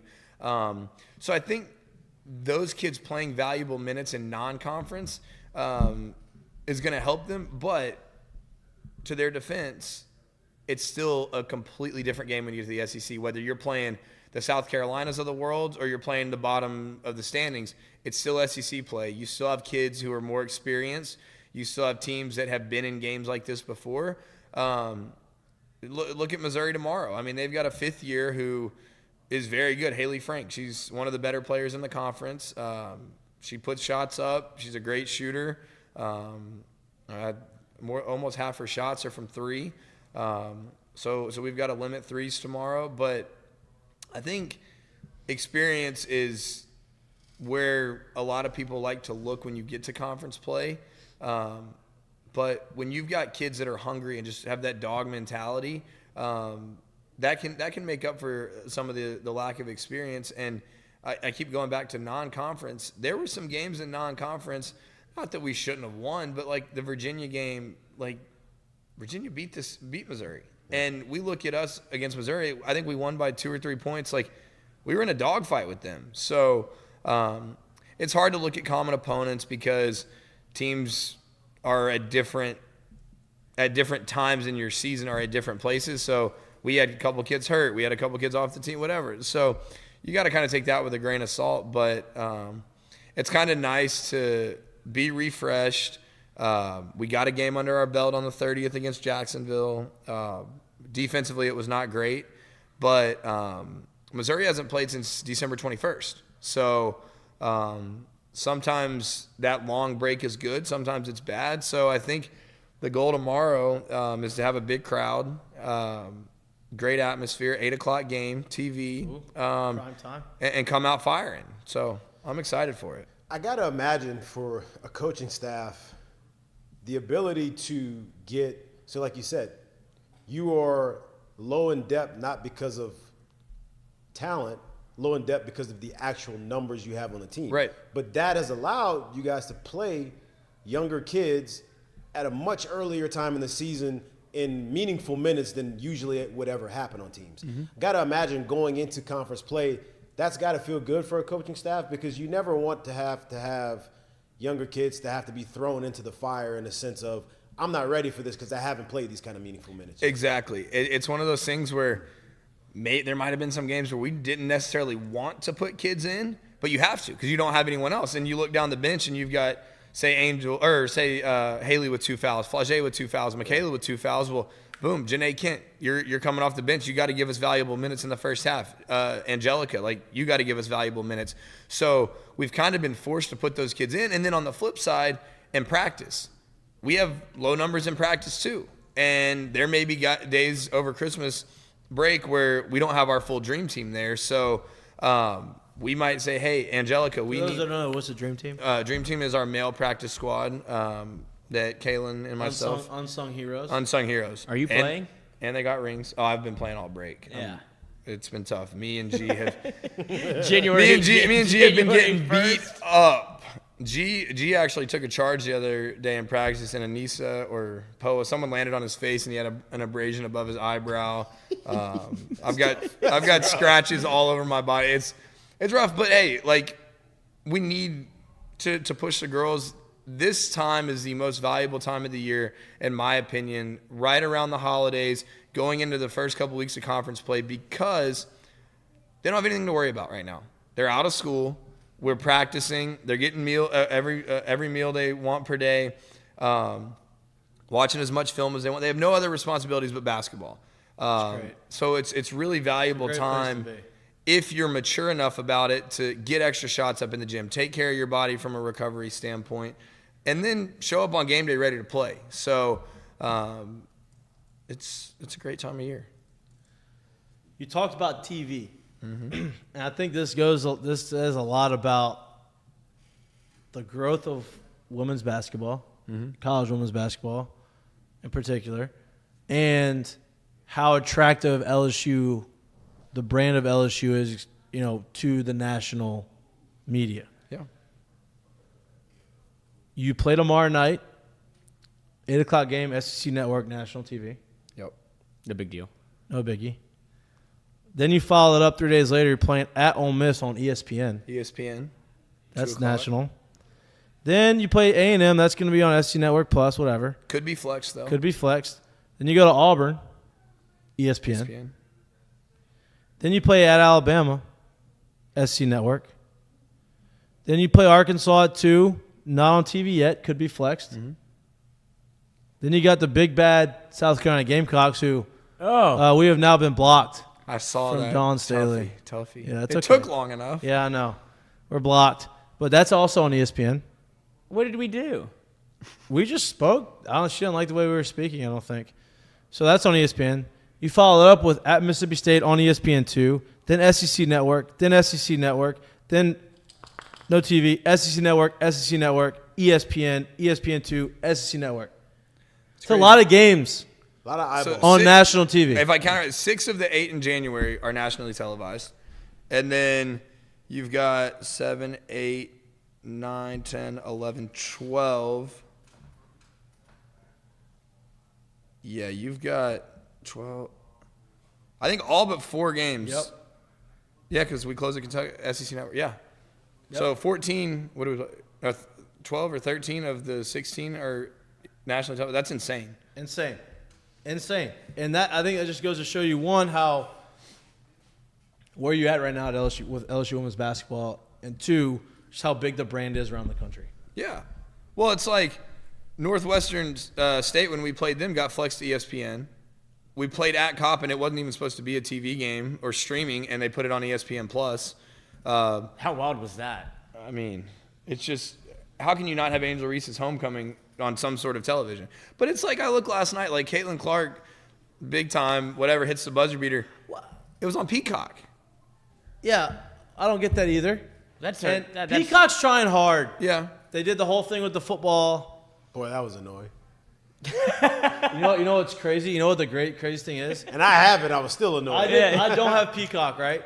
But I was crack streams. Tried so hard. I was like, I'm not going to give in. I'm not going to give in. I'm not going to give in. Nothing else was going on. I was like, I'm giving in. I mean, download the Peacock app. I'm about to do it for free and then cancel it. Have it canceled. Allie had friends over for girls' night, and one of her friends must have Peacock and had logged in. Yes. To Peacock. We love that. I downloaded the app. I was like, oh, I got Peacock. Hey, now you got Peacock. I got Peacock. And you canceled yours. It was great. I never subscribed. He didn't check his own account. It's actually been coming out of his. The whole time. I didn't have my name. It had someone else's name on it. It was great. Peacock, so I got Peacock. But yeah, to your point, it's like, why? Imagine how many questions you avoided because of that. Where she would have been like, hey, do we have the Peacock app? And he'd be like, no. And it's like, oh. Mm-hmm. Instead, boom, ready. Signed in. But LSU obviously is LSU, so we want to watch them all the time. But Caitlin Clark in Iowa, how are you not showing her as much as you can as well? Yeah. Right? Especially, what's today? Today's January 3rd. On Dawn Staley didn't like the no call. I mean, didn't like the shooting. Now, listen, it probably wasn't a shooting foul, but bad call. That was a very bad call, it changed the whole complexity. And so you don't disagree with – I mean, obviously I don't disagree with Dawn's tweet. I just think the timing of the tweet – coach saying that. Yeah, the timing of the tweet probably – My thing is – right, but it was a bad call. There was no – the shooting motion. There was no shot attempt. Right, no shot. She shot faked and went to dribble. Yeah. And that was a bad call. If you really look into it, that would have only been Michigan State's 4th foul, so they're not in the bonus yet. So it's a sideline out of bounds with a new shot clock. Iowa gets to run the shot clock down, see whatever happens. Michigan State would have gotten the last shot. Mm-hmm. Instead, Iowa goes to the line, gets 3 free throws, makes 2. Michigan State goes down, lays it up, and then Iowa gets the last shot. So it changed everything. But hey, that's part of the game. What a shot. That was incredible. I mean, there's not very many from the logo. There's not. Yeah. Step back. Not just from the logo. Step back. Didn't run into it. And can we also talk about that's such a hard shot for anybody. She's an unbelievable basketball player. But how little time they're stalling. It gets 8, 7. All right, how are they going to get her open?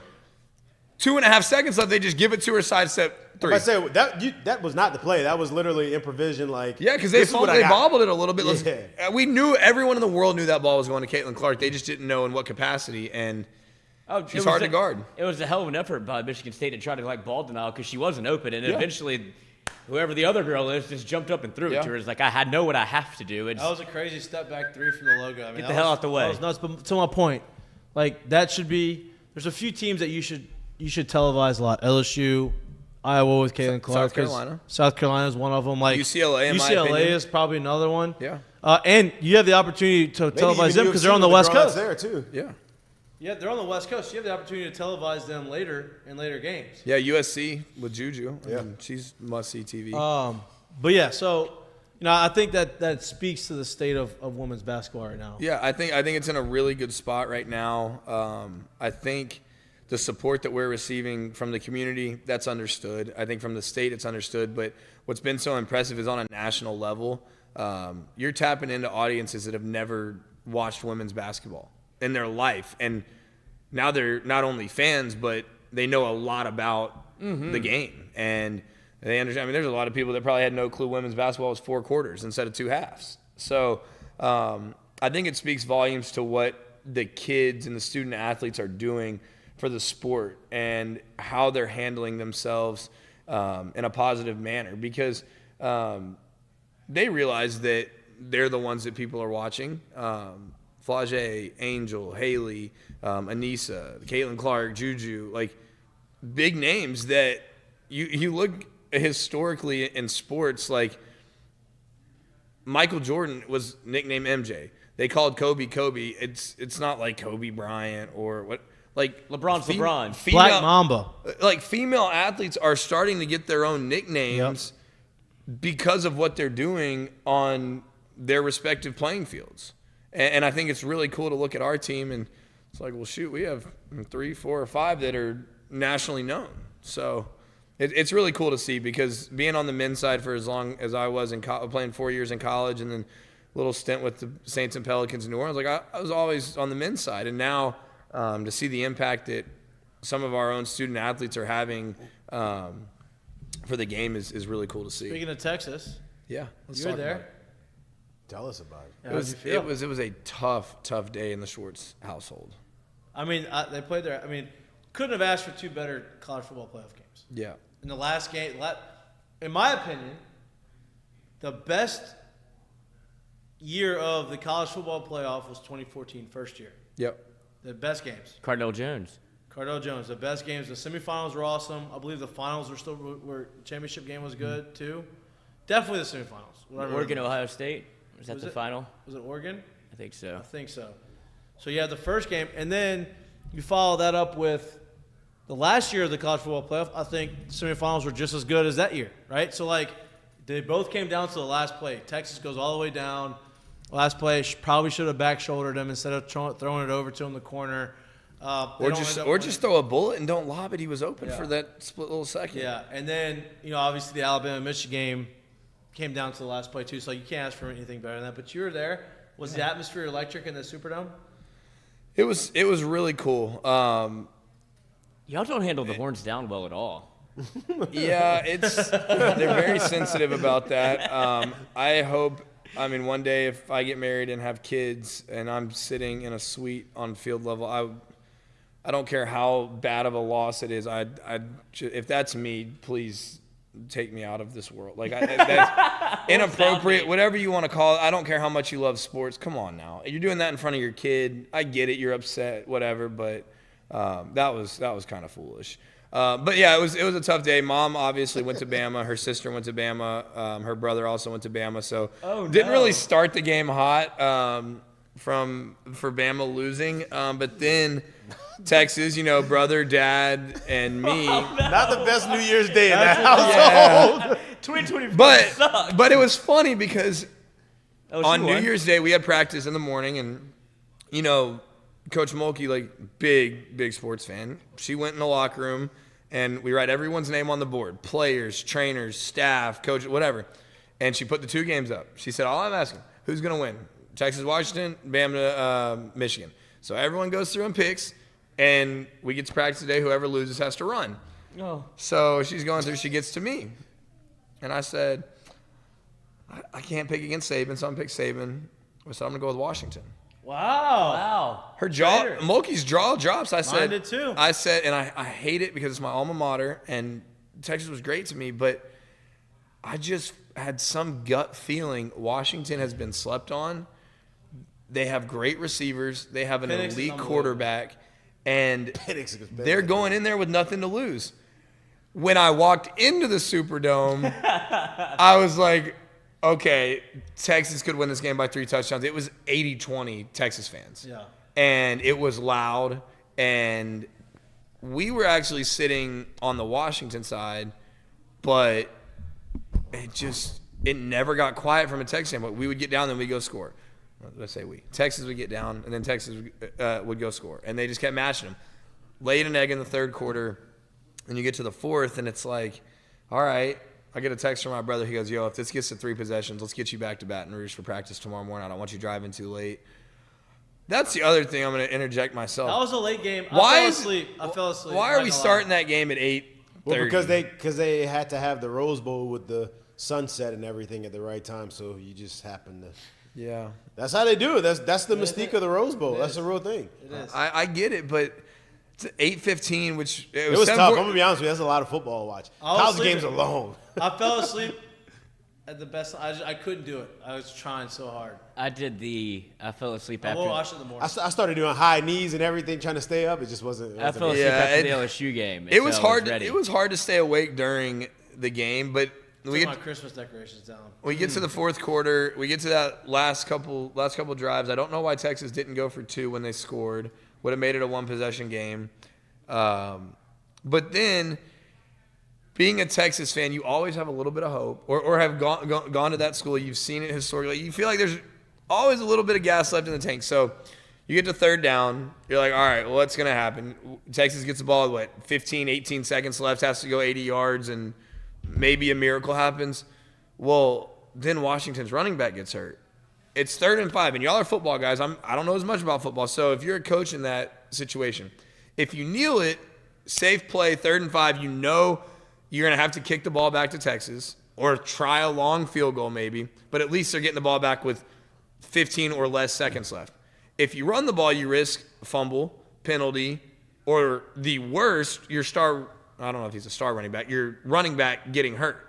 So what do y'all do in that situation? 3rd and 5, no timeouts. Texas has no timeouts. So I would have kneeled it. Instead, they decide they want to kick it away, or they want to run it. The guy gets hurt. Clock stops. Washington has to use a timeout. So instead, Texas gets the ball with 50 seconds left. I mean, I don't know about kneeling it, because if he does get the first down, then it's over. Yeah, exactly. So I don't mind the running part. It's just kind of a. But if you're a lineman in that situation, you see that running back go down, I'm picking him up and carrying him off the field. Yes, no doubt, because that did give him an extra timeout. But then you have the kick catch interference. Yeah, that was tough on the too. punt. So bad awareness. You have gifted Texas to just great best case scenario. Texas gets to 3rd down, throws a 41-yard pass. So now it's like, all right, momentum's slowly starting to shift. They still have about 30 seconds left. What's going to happen? Well, they complete another pass, get a first down. I think there might have been a penalty in there somewhere. Texas has 4 downs from the 12-yard line. Yep. So then it's starting to feel like, all right, this may be like a Vince Young moment. 12-yard line, 4th and goal. Or they got 1 second left on the 4th down. On the 4th down, yeah. Mm-hmm. You had the great catch that was reviewed. So it was a lot. Yeah. But it was a great game. It felt like everything was going Texas' way, and then it wasn't. And that's what you hope for in those semifinal games. I'm sorry for you. Yeah. That they went. Before I let you go, give it a little promo before the game. We have a home game tomorrow, opening game of the SEC on SEC Network, 8 o'clock in the PMAC. Yeah. Promo it. Quick little promo. 8 o'clock game tomorrow night in the PMAC. I know students aren't fully back yet, but I know the ones that are in town, if y'all have been at your parents' house too long, come out. Our crowd against Jacksonville, and this is a testament to the city of Baton Rouge, to our fans. It was kind of chilly, but about midway through the 3rd quarter, I think is when the attendance gets listed on the stat sheet. I looked down, and I was trying to make sure it wasn't a misprint. 12,374 for Jacksonville. So my challenge is tomorrow night that number needs to be higher for Missouri. A good team, an experienced team. That we've had some really good games in the past against Missouri. We beat them up there last year, but 2 years ago, if people don't remember, we went into overtime with them, and it came down to Alexis Morris blocking a shot at the buzzer. Yep. So Missouri's got a great team. They're very well coached. They've got a lot of experience, but this is one of those games where we've been focusing a lot on the defensive end in practice the last few games, and so we need that crowd noise. We need LSU faithful behind us tomorrow to help us kick off conference play the right way. Obviously want to start 1-0. Then we go to good old Oxford this weekend.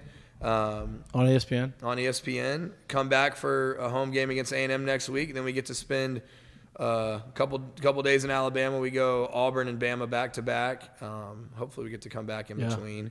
And then we've got Arkansas and then the fun one. So they're all going to be fun. They're all going to be exciting. Can't win them all unless you win the first one. Exactly. So let's kick it off the right way tomorrow night, 8 o'clock, PMAC. Let's probably get you a win in 2024. One more promo. It is Dress Like Kim Mulkey night tomorrow night for fans. Dress your best dress, baby. I don't know if I'll be putting on a blonde wig and sparkles, but I might have something for them. All right. I love that. Bring back the blonde hair. I'm sure that you're gonna look great. Yeah. As always, we appreciate you, dude. Enjoy the rest of your Wednesday. Enjoy the game tomorrow. Yeah. And good luck. Thank you. I'll be back next week, I think. No doubt.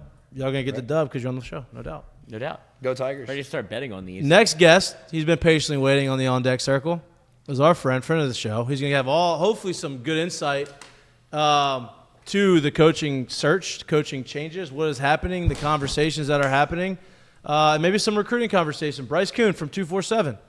Bryce, welcome back to the show. I know you're getting ready for Texas, San Antonio. Correct? Lloyd? He has his mic off. It's not me, so. Bryce, you're muted. Can you hear me now? Can you hear me now? I can hear you now. There he is. I was going to catch shit for Rookie that. stuff. Like I've never done this before. Yeah, gosh. 2024 got it's you in a ridiculous. tizzy. Appreciate you waiting, dude. Yeah, man. It's no, man. I appreciate it, dude. Yeah, getting ready to go to San Antonio tomorrow and check out some of those future Tigers playing in the All-American Bowl down there in the Alamo Dome. So should be a ton of fun. Never been in San Antonio, so It's a good spot. some It's good actually places to eat it's pretty nice and everything. Yep, I enjoy it. I was down there for the All-American game or like the underclassmen combine when I was a junior. So that was probably the last time I've been there. But it was nice. It's even better probably now than it was back then. So Mikey ran a 4.4. I did. It was clocked on the website. You mean you can go look at it? You have to search for it now. 439. Yeah, lasered. 444. It was. You act like I'm joking. I'm 100% positive, serious. There's Like no jokes here. No jokes. All serious. I know. I mean, I sense some understand. disbelief over It was there. literally on the website. I ran it there at the combine. I believe you. You don't, obviously. It's fine. But, all right, so obviously all the big news in college football, the big news that's around here in Baton Rouge, whole defensive staff gets fired. We're on the show. We've talked to you about this. I wasn't sure if Matt House was going to be gone. I thought they were going to retain him, fire everybody else. I think as the season went on, I think the locker room started to deteriorate. At least that's what it feels like. And the decision was made, I believe it was made weeks prior. It wasn't made yesterday or 2 days ago. It was made prior to that. They made a decision after the bowl game. But now they have a whole staff to hire and to, hopefully hire the right guys. Who are you hearing as the leading candidates? Obviously, the Twitter world is Blake Baker is the number one candidate, leading candidate. Is that real? Is that what you're hearing? Talk to us. Yeah, I mean, I think that when it became apparent how bad this defense was, that's when the kind of rumors of Blake Baker kind of started. And that was, I mean, you could make the argument that was, 3, 4, 5 games into the season. So I think that Baker has been a guy that, not only just LSU fans and the media, but I think that the decision makers, which is Brian Kelly and a host of other guys, have always kind of kept tabs on. Now, I mean, the ties are obvious of why you would want a guy like Baker, what he was able to build in Missouri, and also, too, his experience in Louisiana. I mean, this is a guy that I believe he's from Mandeville, so has that or has family ties to the Mandeville area through his wife. I believe that's what it is. So look, this would be coming home for him. So yeah, I mean, look, Brandon Marcello over at 24/7 Sports, one of our great national guys. That's what he kind of led off this evening with, saying, "Hey, there's your leading candidate." And then look, I mean, in our industry, we're supposed to put out these hot boards, and I caution fans because look, it's really just a list of guys that are available or a list of guys that are seemingly always in the rumor mill. So look, you're going to see the name Will Muschamp thrown around. Do I think Will Muschamp comes to LSU? No. You're going to see a guy like Lance Guidry from Miami. Another one of those names. Travis Williams at Arkansas. Jesse Minter at Michigan was one that we put together because look, who knows what's going to happen to Jim Harbaugh. So I just I think that Blake Baker is the leading candidate right now because it makes a ton of sense, and I think also too, and this is one that I personally haven't heard mentioned. But have our coworkers have different ties and everything. It's Bob Diaco, who's currently on staff. Now I know that actually scares some fans to death to keep anything that was remnant of what happened this past year. But I think it's something that Brian Kelly and someone who really respects and has the ear of Brian Kelly when it comes to decision making. Lloyd, yeah, you mentioned that, and that's what I wanted to kind of get with you on is. Whenever you say you put out as a leading candidate, is that just somebody that he thinks would be a leading candidate, or is there any actual smoke to the name of Baker's been contacted, anything like that? I don't want to put you on the spot necessarily, but did he mention that name as like a wish list, or is it somebody that maybe he has ear to the ground and has heard something that Baker – is it makes the most sense, or is that LSU may be in contact with him? Because these things move very quickly. As soon as you announce the firing of Matt House, it feels like that means the next name up would probably be that somebody that LSU at least has their ear to the ground on. Yeah, so I'll paint it this way. I don't think Brian Kelly made these changes, and I agree with what Mikey said. This wasn't something that was made, just due to the bad performance against Wisconsin. This was made, this is something that's been made a while ago. I think that he's known who he has wanted to go after. So I would feel comfortable saying that it's someone who Blake Baker's a guy that makes sense, but has also been someone who Kelly has probably already been in contact with, after making the public announcement today, through the LSU sports media, alert that you get on Twitter or whatever it is. Fans like to sit there and think that, okay, now he's going to move on. No, I think this is something that once it became communicated to the people who were not going to be retained, Kelly moved swiftly. So I would feel comfortable saying, and talking, with Brandon on this a little bit, is that this is a guy that not only just makes sense from when you look at the resume and where he's been, but also someone that Kelly has been in contact with. I'm going to put you on the spot here, but when you put together a little bit of the I guess the information that you have, but also your own knowledge of the situation, your own knowledge of this coaching staff, if you were putting together this dream team of the replacement coaching staff to be put into place here, who are you going with? All right, so I would go Blake Baker. That's just for me. I think he's done a really good job at Missouri. I think he's a really good recruiter, understands Louisiana, and those three things all file into what Brian Kelly has talked about, what he wants, as part of the staff. And so I think Baker's a guy that's an up-and-comer that, look, you're still going to have to pay because he just signed an extension. Well, LSU fans should know extensions really don't mean anything, when it comes to coaching changes with the recent one exodus they just had of Mike Denbrock. But it's believed that this extension has been signed, so that'll be interesting to see the financials of what he needs to work out. But if you gave me Blake Baker as the DC, another guy that I think is going to be the leading target, and so we'll use those words. The candidate, I will go back to, that's something that makes sense both on the front of interest level and has been reached out to. The target is something that I think is more of a wish list thing, and I'd go Bo Davis from Texas. I think that when you look at defensive line, what is in-house at LSU, what they brought in through the transfer portal, what they brought in through the high school ranks, like they really need a guy that can develop some of that talent. And, I had at the beginning of the season with my own show, I picked Texas to be in the playoff because I just thought they were super improved on the defensive line. We've seen that. Like Sweat is a massive guy that is going to, play a pivotal role at the next level. His development has been huge, and a lot of other guys. Yeah, super physical. So I like what Bo Davis And this is a guy that Brian Kelly has been linked to before. Like, he has tried to hire Bo Davis, even going back to last year. So I think they're going to kick the tires on him again. Is that going to be a ploy of Davis to try to get more money from Texas? Or is it going to actually be where he gets to Baton Rouge this time? I don't know. So I think that's where you got to go with that. Defensive backs coach, you talk about that one. The obvious one that a lot of fans, I think thought would pop earlier than, maybe it has taken is probably Corey Raymond. I mean, look, it makes sense. No, the guy doesn't need an introduction. I think if you can bring Corey Raymond back, it not only solidifies what you want in locking down the state in terms of recruiting, which they've already done a pretty good job of, but you look at the one guy in the top 10 of this state that they didn't get, and it's Wardell Mack. So that's a cornerback. That's a guy that maybe Corey Raymond could, float around. It's a guy that Corey Raymond was able to convince at one time to commit to Florida. So, not saying that Wardell Mack's going to come to LSU because he's already signed with Texas, but it's just along the lines of getting those elite defensive backs in state. So, I'm going Bo Davis. I'm going with Blake Baker at DC. I would like to see Corey Raymond at defensive backs coach. And then, guys, I've been around programs that they sometimes split it. So where they have guys that are a safeties coach and a cornerbacks coach, or they have them under, one unit. For me personally, I like when there's one guy, one voice leading the room.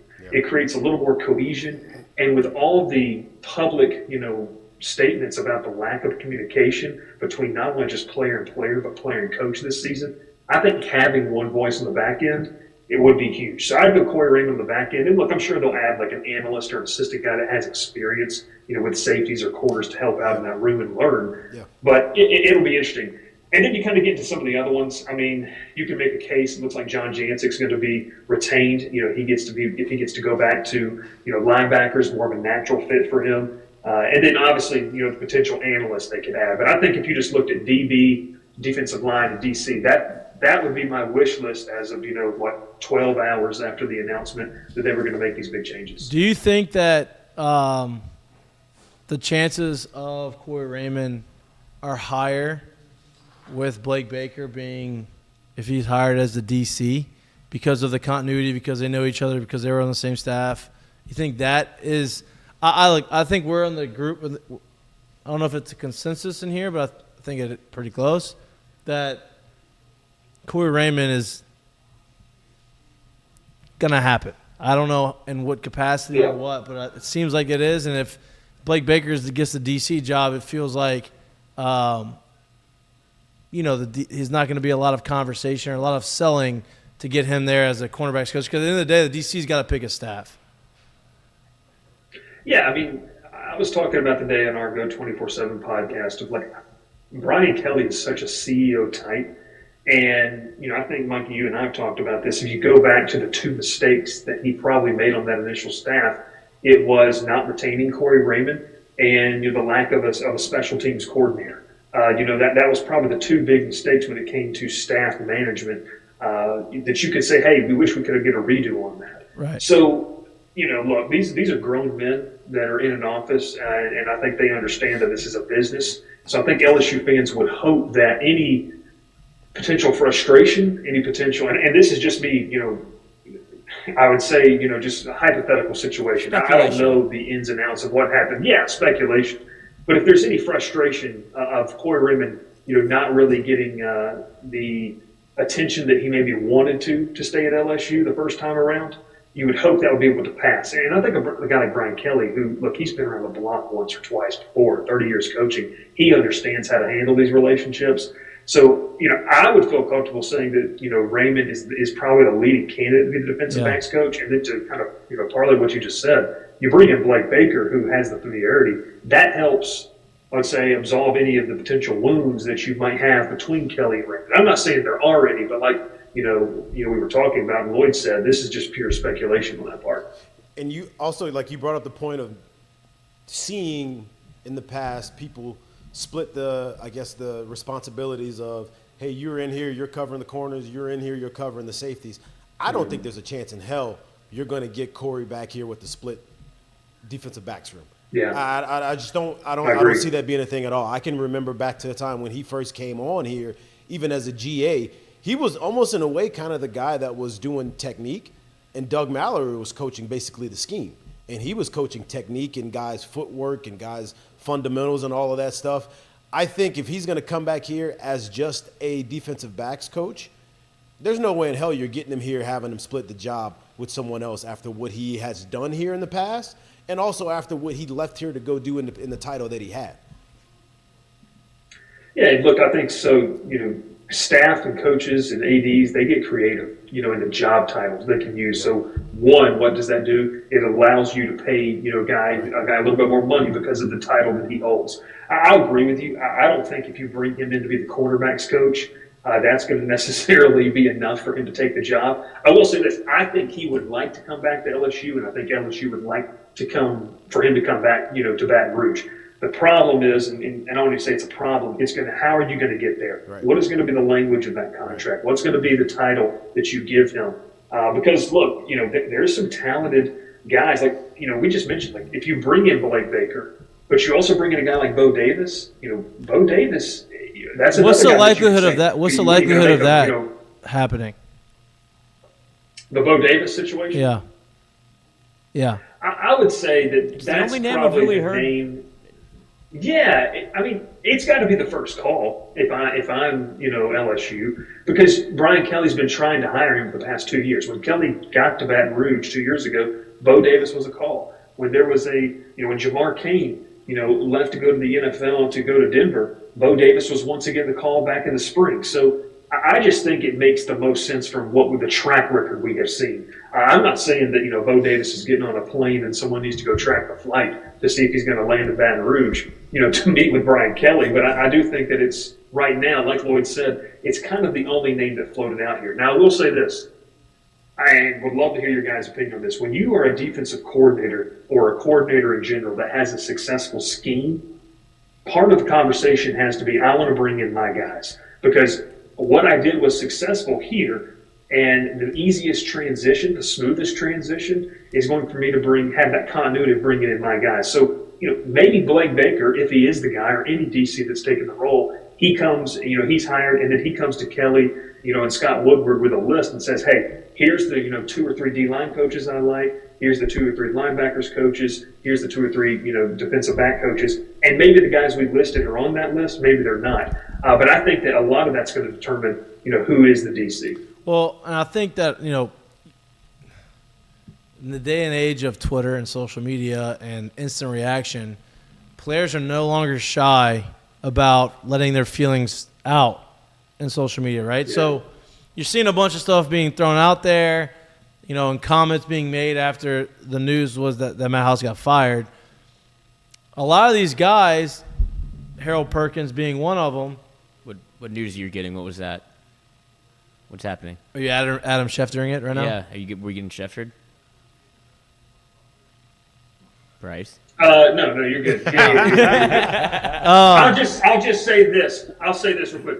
The conversation that we just had, I feel even more confident about what we just talked about. Well, I love that. Who sent you a text? Wait, we talked about a lot of stuff. What are you talking about? Who sent you a text? We won't tell anyone. Yeah. I can't tell. Yeah, there's no one's watching, right? This isn't live or anything. We'll bleep it out. This is not live. Cut this. Cut this. No, the conversation we just had about, that leading candidate for DC. Yeah. And then, something we've already talked about, okay. In the defensive back room. And I think people already kind of knew. Like, Mikey, it's not really spoiling anything. You kind of talked about everyone involved or who has a connection, who has a brother or sister, someone that works around it. Everyone kind of feels like that Corey Raymond is a guy they would bring back. So I would say that those two guys, I feel pretty comfortable about where things stand. Going back to the continuity conversation, right? Like we talked about, Blake Baker recruited Harold Perkins here. He was a big reason why they got him here, right? Yeah. So, you see all these guys making comments after House is gone. I feel like bringing in Blake Baker would calm all that down, right? It would calm the interest from other schools trying to come and get Harold Perkins because he'd be comfortable with, Harold Perkins would be comfortable with Blake Baker. And look, you don't make decisions based off 1 or 2 or 3 players. You make decisions based off what you think is best for the program long term. I get that. But 2 things can be true. Blake Baker may be the best coordinator, best decision long term. Also, maybe the best guy to keep the guys that you have already here without them leaving and going elsewhere. Because you already saw Lance Hurd leaving, probably going to end up at Ole Miss. Yeah, no, and I'll echo that. I think he does end up at Ole Miss. We've talked about Lance Hurd, but you mentioned that. I mean, look, in a perfect world, you want to make the decision that helps you in the short term and in the long term.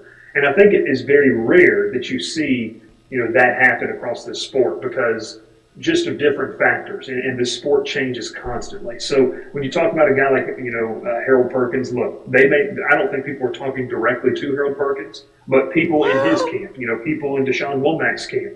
There are people, when they saw the news break at A&M, at Ole Miss, at Alabama, other places across the country, Texas, that are going to sit there and say, okay, someone get in touch with said uncle or said brother or now, what do you said mean? agent. But say, what exactly is directly these days? Yeah, directly by indirect, we'll call it that. But yeah, it's, that's going to happen. And so I'm with you, Mikey. Like, if you bring in Blake Baker, the relationship that he already built with a guy like Harold Perkins, and really just getting back to, for a lot of these kids, they're saying, okay, this is someone who understands me. He understands what it's like to be at LSU. He understands what it's like to be a Louisiana guy. I mean, if I'm not mistaken, guys, and I might be wrong in this, Blake Baker played linebacker at Tulane. Mm-hmm. Am I wrong in that? No, he So did. this is a guy who understands what it's like to, be, a Louisiana kid, per se, for a lot of these incoming freshmen. You got to think about these kids, too. There's a lot of these early enrollees that are going to, get to classes on the first day classes, get to one of their first workouts, and everyone that recruited them from a coaching perspective, not the Frank Wilson and Sherman Wilsons of the world, but the coaching perspective, well, they're not here anymore. So, bringing in a guy like that, I think it lines up with Brian Kelly's vision of continuity. So, we go back to one of the very first questions you asked. Is there real smoke to it? I think that there's real smoke, but it also, if you just start connecting the dots, it just makes too much sense at this point. Last question for you, unless you boys, I don't know if you have any more questions. Last question for you. So, obviously, Said I got what I needed from the look at the phone. The decision to fire Matt House came pretty much immediately after the bowl game, right? Like, the bowl game ended, decision made. Feels like the decision to hire the DC and the position coaches, even the OC, right? Feels like those decisions are very, very near to completion, right? They're looming. They're. Do you see it getting through the week without them making a decision, or do you see this being happening in the next day or so? Ooh.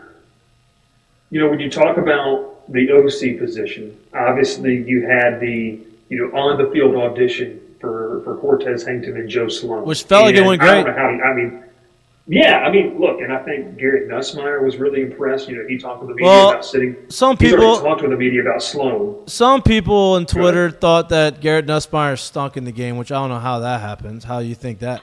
But listen, guys, look, we got to remember Twitter is not real life, okay? Right. Because if Twitter was real life, I don't even know, and I'm not making a public proclamation, I don't even know if I'd want to be a part of real life if Twitter was real life.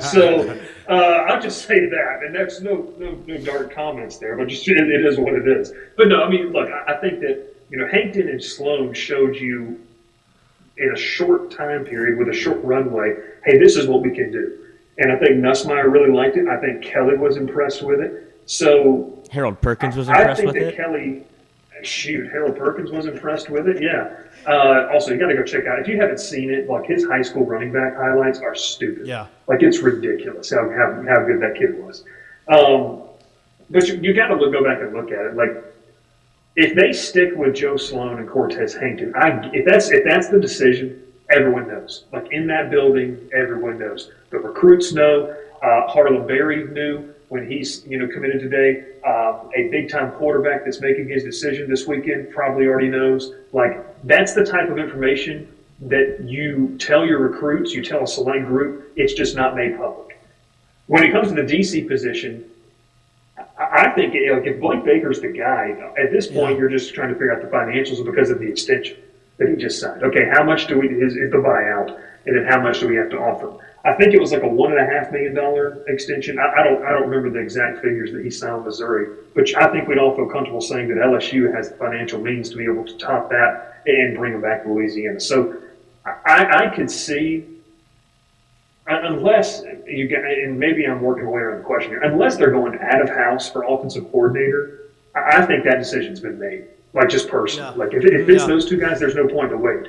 There's no point in waiting on what you want to do there. And too, not even discount with those guys, but you have, obviously Brad Davis, who I think would be a fantastic, guy to lean on for Joe Sloan and Cortez Hankton, as an offensive line coach. You have Frank Wilson. Like, there's going to be a guy with the title or two guys with the title, I think, on the offensive side of the football. But that's going to be a group collaborative effort with all the great minds that LSU has and the coaching staff on that side of the football and with Brian Kelly.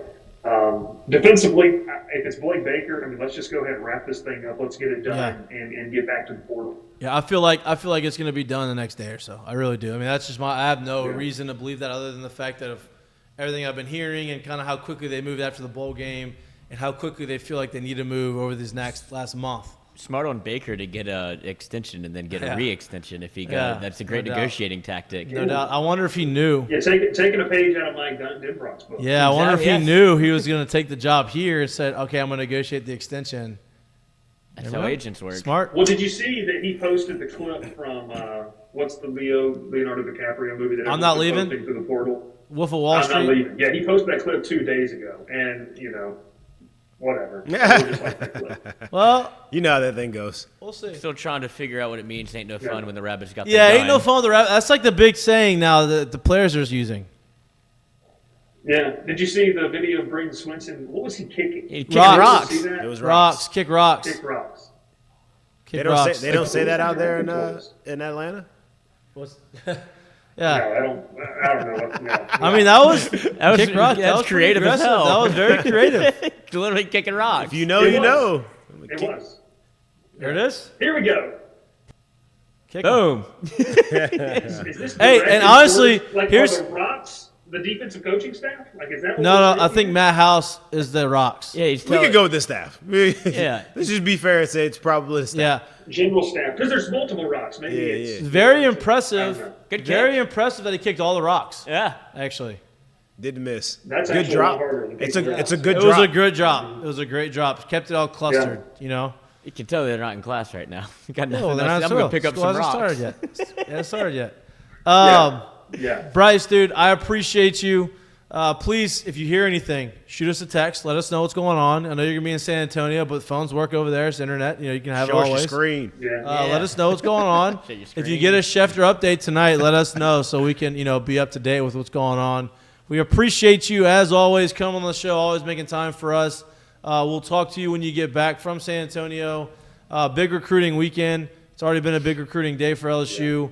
Next time we talk, hopefully it's even bigger. Hopefully Bryce Underwood makes a decision this weekend and it comes to us. So we appreciate you. Enjoy the rest of your night, and we will talk to you when you get back from San Antonio.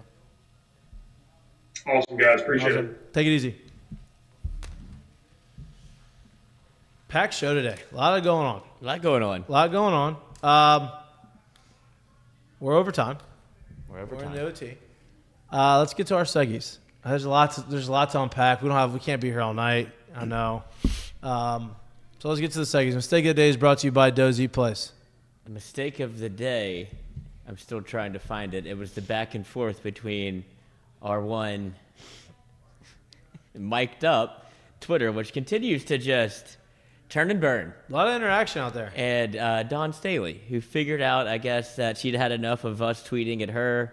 And soft. She blocked not only Mik'd Up, she blocked Colada Show. She's blocked Jordy personally. So everything that has gone on with Dawn Staley, she's starting to feel, I guess, a little bit of the pressure of what it feels like to ain't no fun when the Rabbits got the gun. When you have Kim Mulkey, that's no longer just a cakewalk in the SEC. Yeah. So, and a little bit in her feels, a lot of time on Twitter for a coach that's in the middle of a season. So that would be my mistake of the day. And my other one was Billy Lucci, also publicly on Twitter going back and forth and retracting and saying, this is just fun. Now I'm having just good one. Yeah, Billy has a very he really doesn't like LSU. I know he's come out and said it, but it's obvious. He just doesn't like them.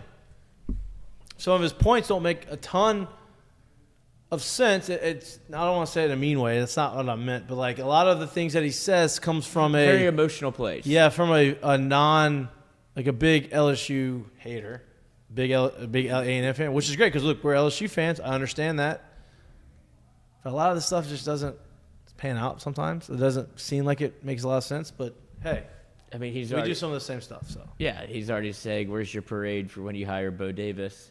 It's like, well, you sound like that. We wouldn't have one. Yeah, it'd be great. It'd be a great thing for us to do, have Bo Davis. You don't think Bo Davis is good? Is that the issue? Right. Because I think you take him. Yeah. And then, obviously, you can't make complaints about buyouts because, biggest buyouts and money that you're spending on coaches ever in the history of football. Yeah, So. if LSU wants to complain about having to buy out their staff, it's not $86 million. Yeah, no doubt. But if Brian Kelly goes to Michigan, you got Jimbo locked up. He's right there. Coach for free. He's got Woodward's favorite player. Favorite coach. That would be a disaster. That would be a disaster. That's a good mistake of the day. All right. Curtain Call is brought to you by our friends at Assured Partners. And me? What we got today? I lead it off. What's up? My curtain Cam call Ward, will and I'll go be to declaring for the the 2024 University of NFL Washington, Draft. but more so What's to up? It's Cam Ward. the Adidas company for cracking the eggshell on their first appearance in the college football playoffs championship game in its existence. Yay, Adidas. Adidas makes football, so it's kind of crazy. Yay, Adidas. You did it. You're back. You're in. It's kind of nuts, right? What happened? Adidas is the first. This is the first non-Nike sponsored school to be in the college football playoffs championship. I didn't know they made footballs either. I just the only Nike way I know better is look they out. showed it. Tiger Woods is off the payroll. Phil Knight was one of 100 people at Earl Wood's funeral. So they're a real fractured relationship. I wonder what he's gonna wear. I wonder. Not the swoosh. My curtain call goes to we talked a lot about Twitter on here and a lot about what social media means. If you're Cam Ward, I think he just gets it. With the most simplistic draft announcement of all time. What's up? It's Cam Ward, and I'll be declaring for the 2024 NFL Draft. What's up? It's Cam Ward, and I'll be declaring for the 2024 NFL Draft. Me too. I respect it. That was it. That was all he put out. I'm sure. Did he tweet or something? No, he just looped it 6 times and said, "Here you go." In case y'all missed it the first time. I love that. But yeah, the world where you have, look at all the announcements from whether it be people hitting the portal or going to the draft. It's always 150 words and a graphic. It's like, no, dog, just hit record. I love that. That's great. My curtain call is to look as bad as the Saints have been, up and down as the Saints have been, to. They don't have a bunch of Pro Bowlers, but this man was an undrafted free agent, came on strong last year, took the next step this year, and Rashid Shaheed is a Pro Bowl return specialist. First Pro Bowl selection for him. First time since Deontay Hardy. Now Deontay, I guess it's Hardy now, it was Harris. Yeah. When he was in the Saints, 2019. Also the beer man, Michael Lewis, 2002. But he made the Pro Bowl as a return specialist, very well deserved, and hopefully they're playing in the playoffs. But big game this weekend. Big game. All right, that's all we got. A lot of big games. We'll talk about it on Friday. Oh, other mistake of the day. The real one is David Tepper throwing $300K, which is equivalent to $1.77 in his bank account. Mm-hmm. That's crazy. Rich. Still. Rich. All right, that's all we got. Appreciate you tuning in. Appreciate you listening. We'll be back live in studio Friday from 1 to 3. We appreciate all love and support. We appreciate you watching us. Please like and subscribe to our YouTube channel if you can't watch us or anywhere you get your pods. And continue to interact with us. We enjoy it. And Twitter, sometimes we're wrong, sometimes we're right. But we enjoy the conversations. We love the banter. Out there. We're out there. Continue to be with us. So appreciate you. Enjoy the rest of your Wednesday. See you on Friday. Peace. Later. And you know what, Michael? It's Mardi Gras. Fuck it.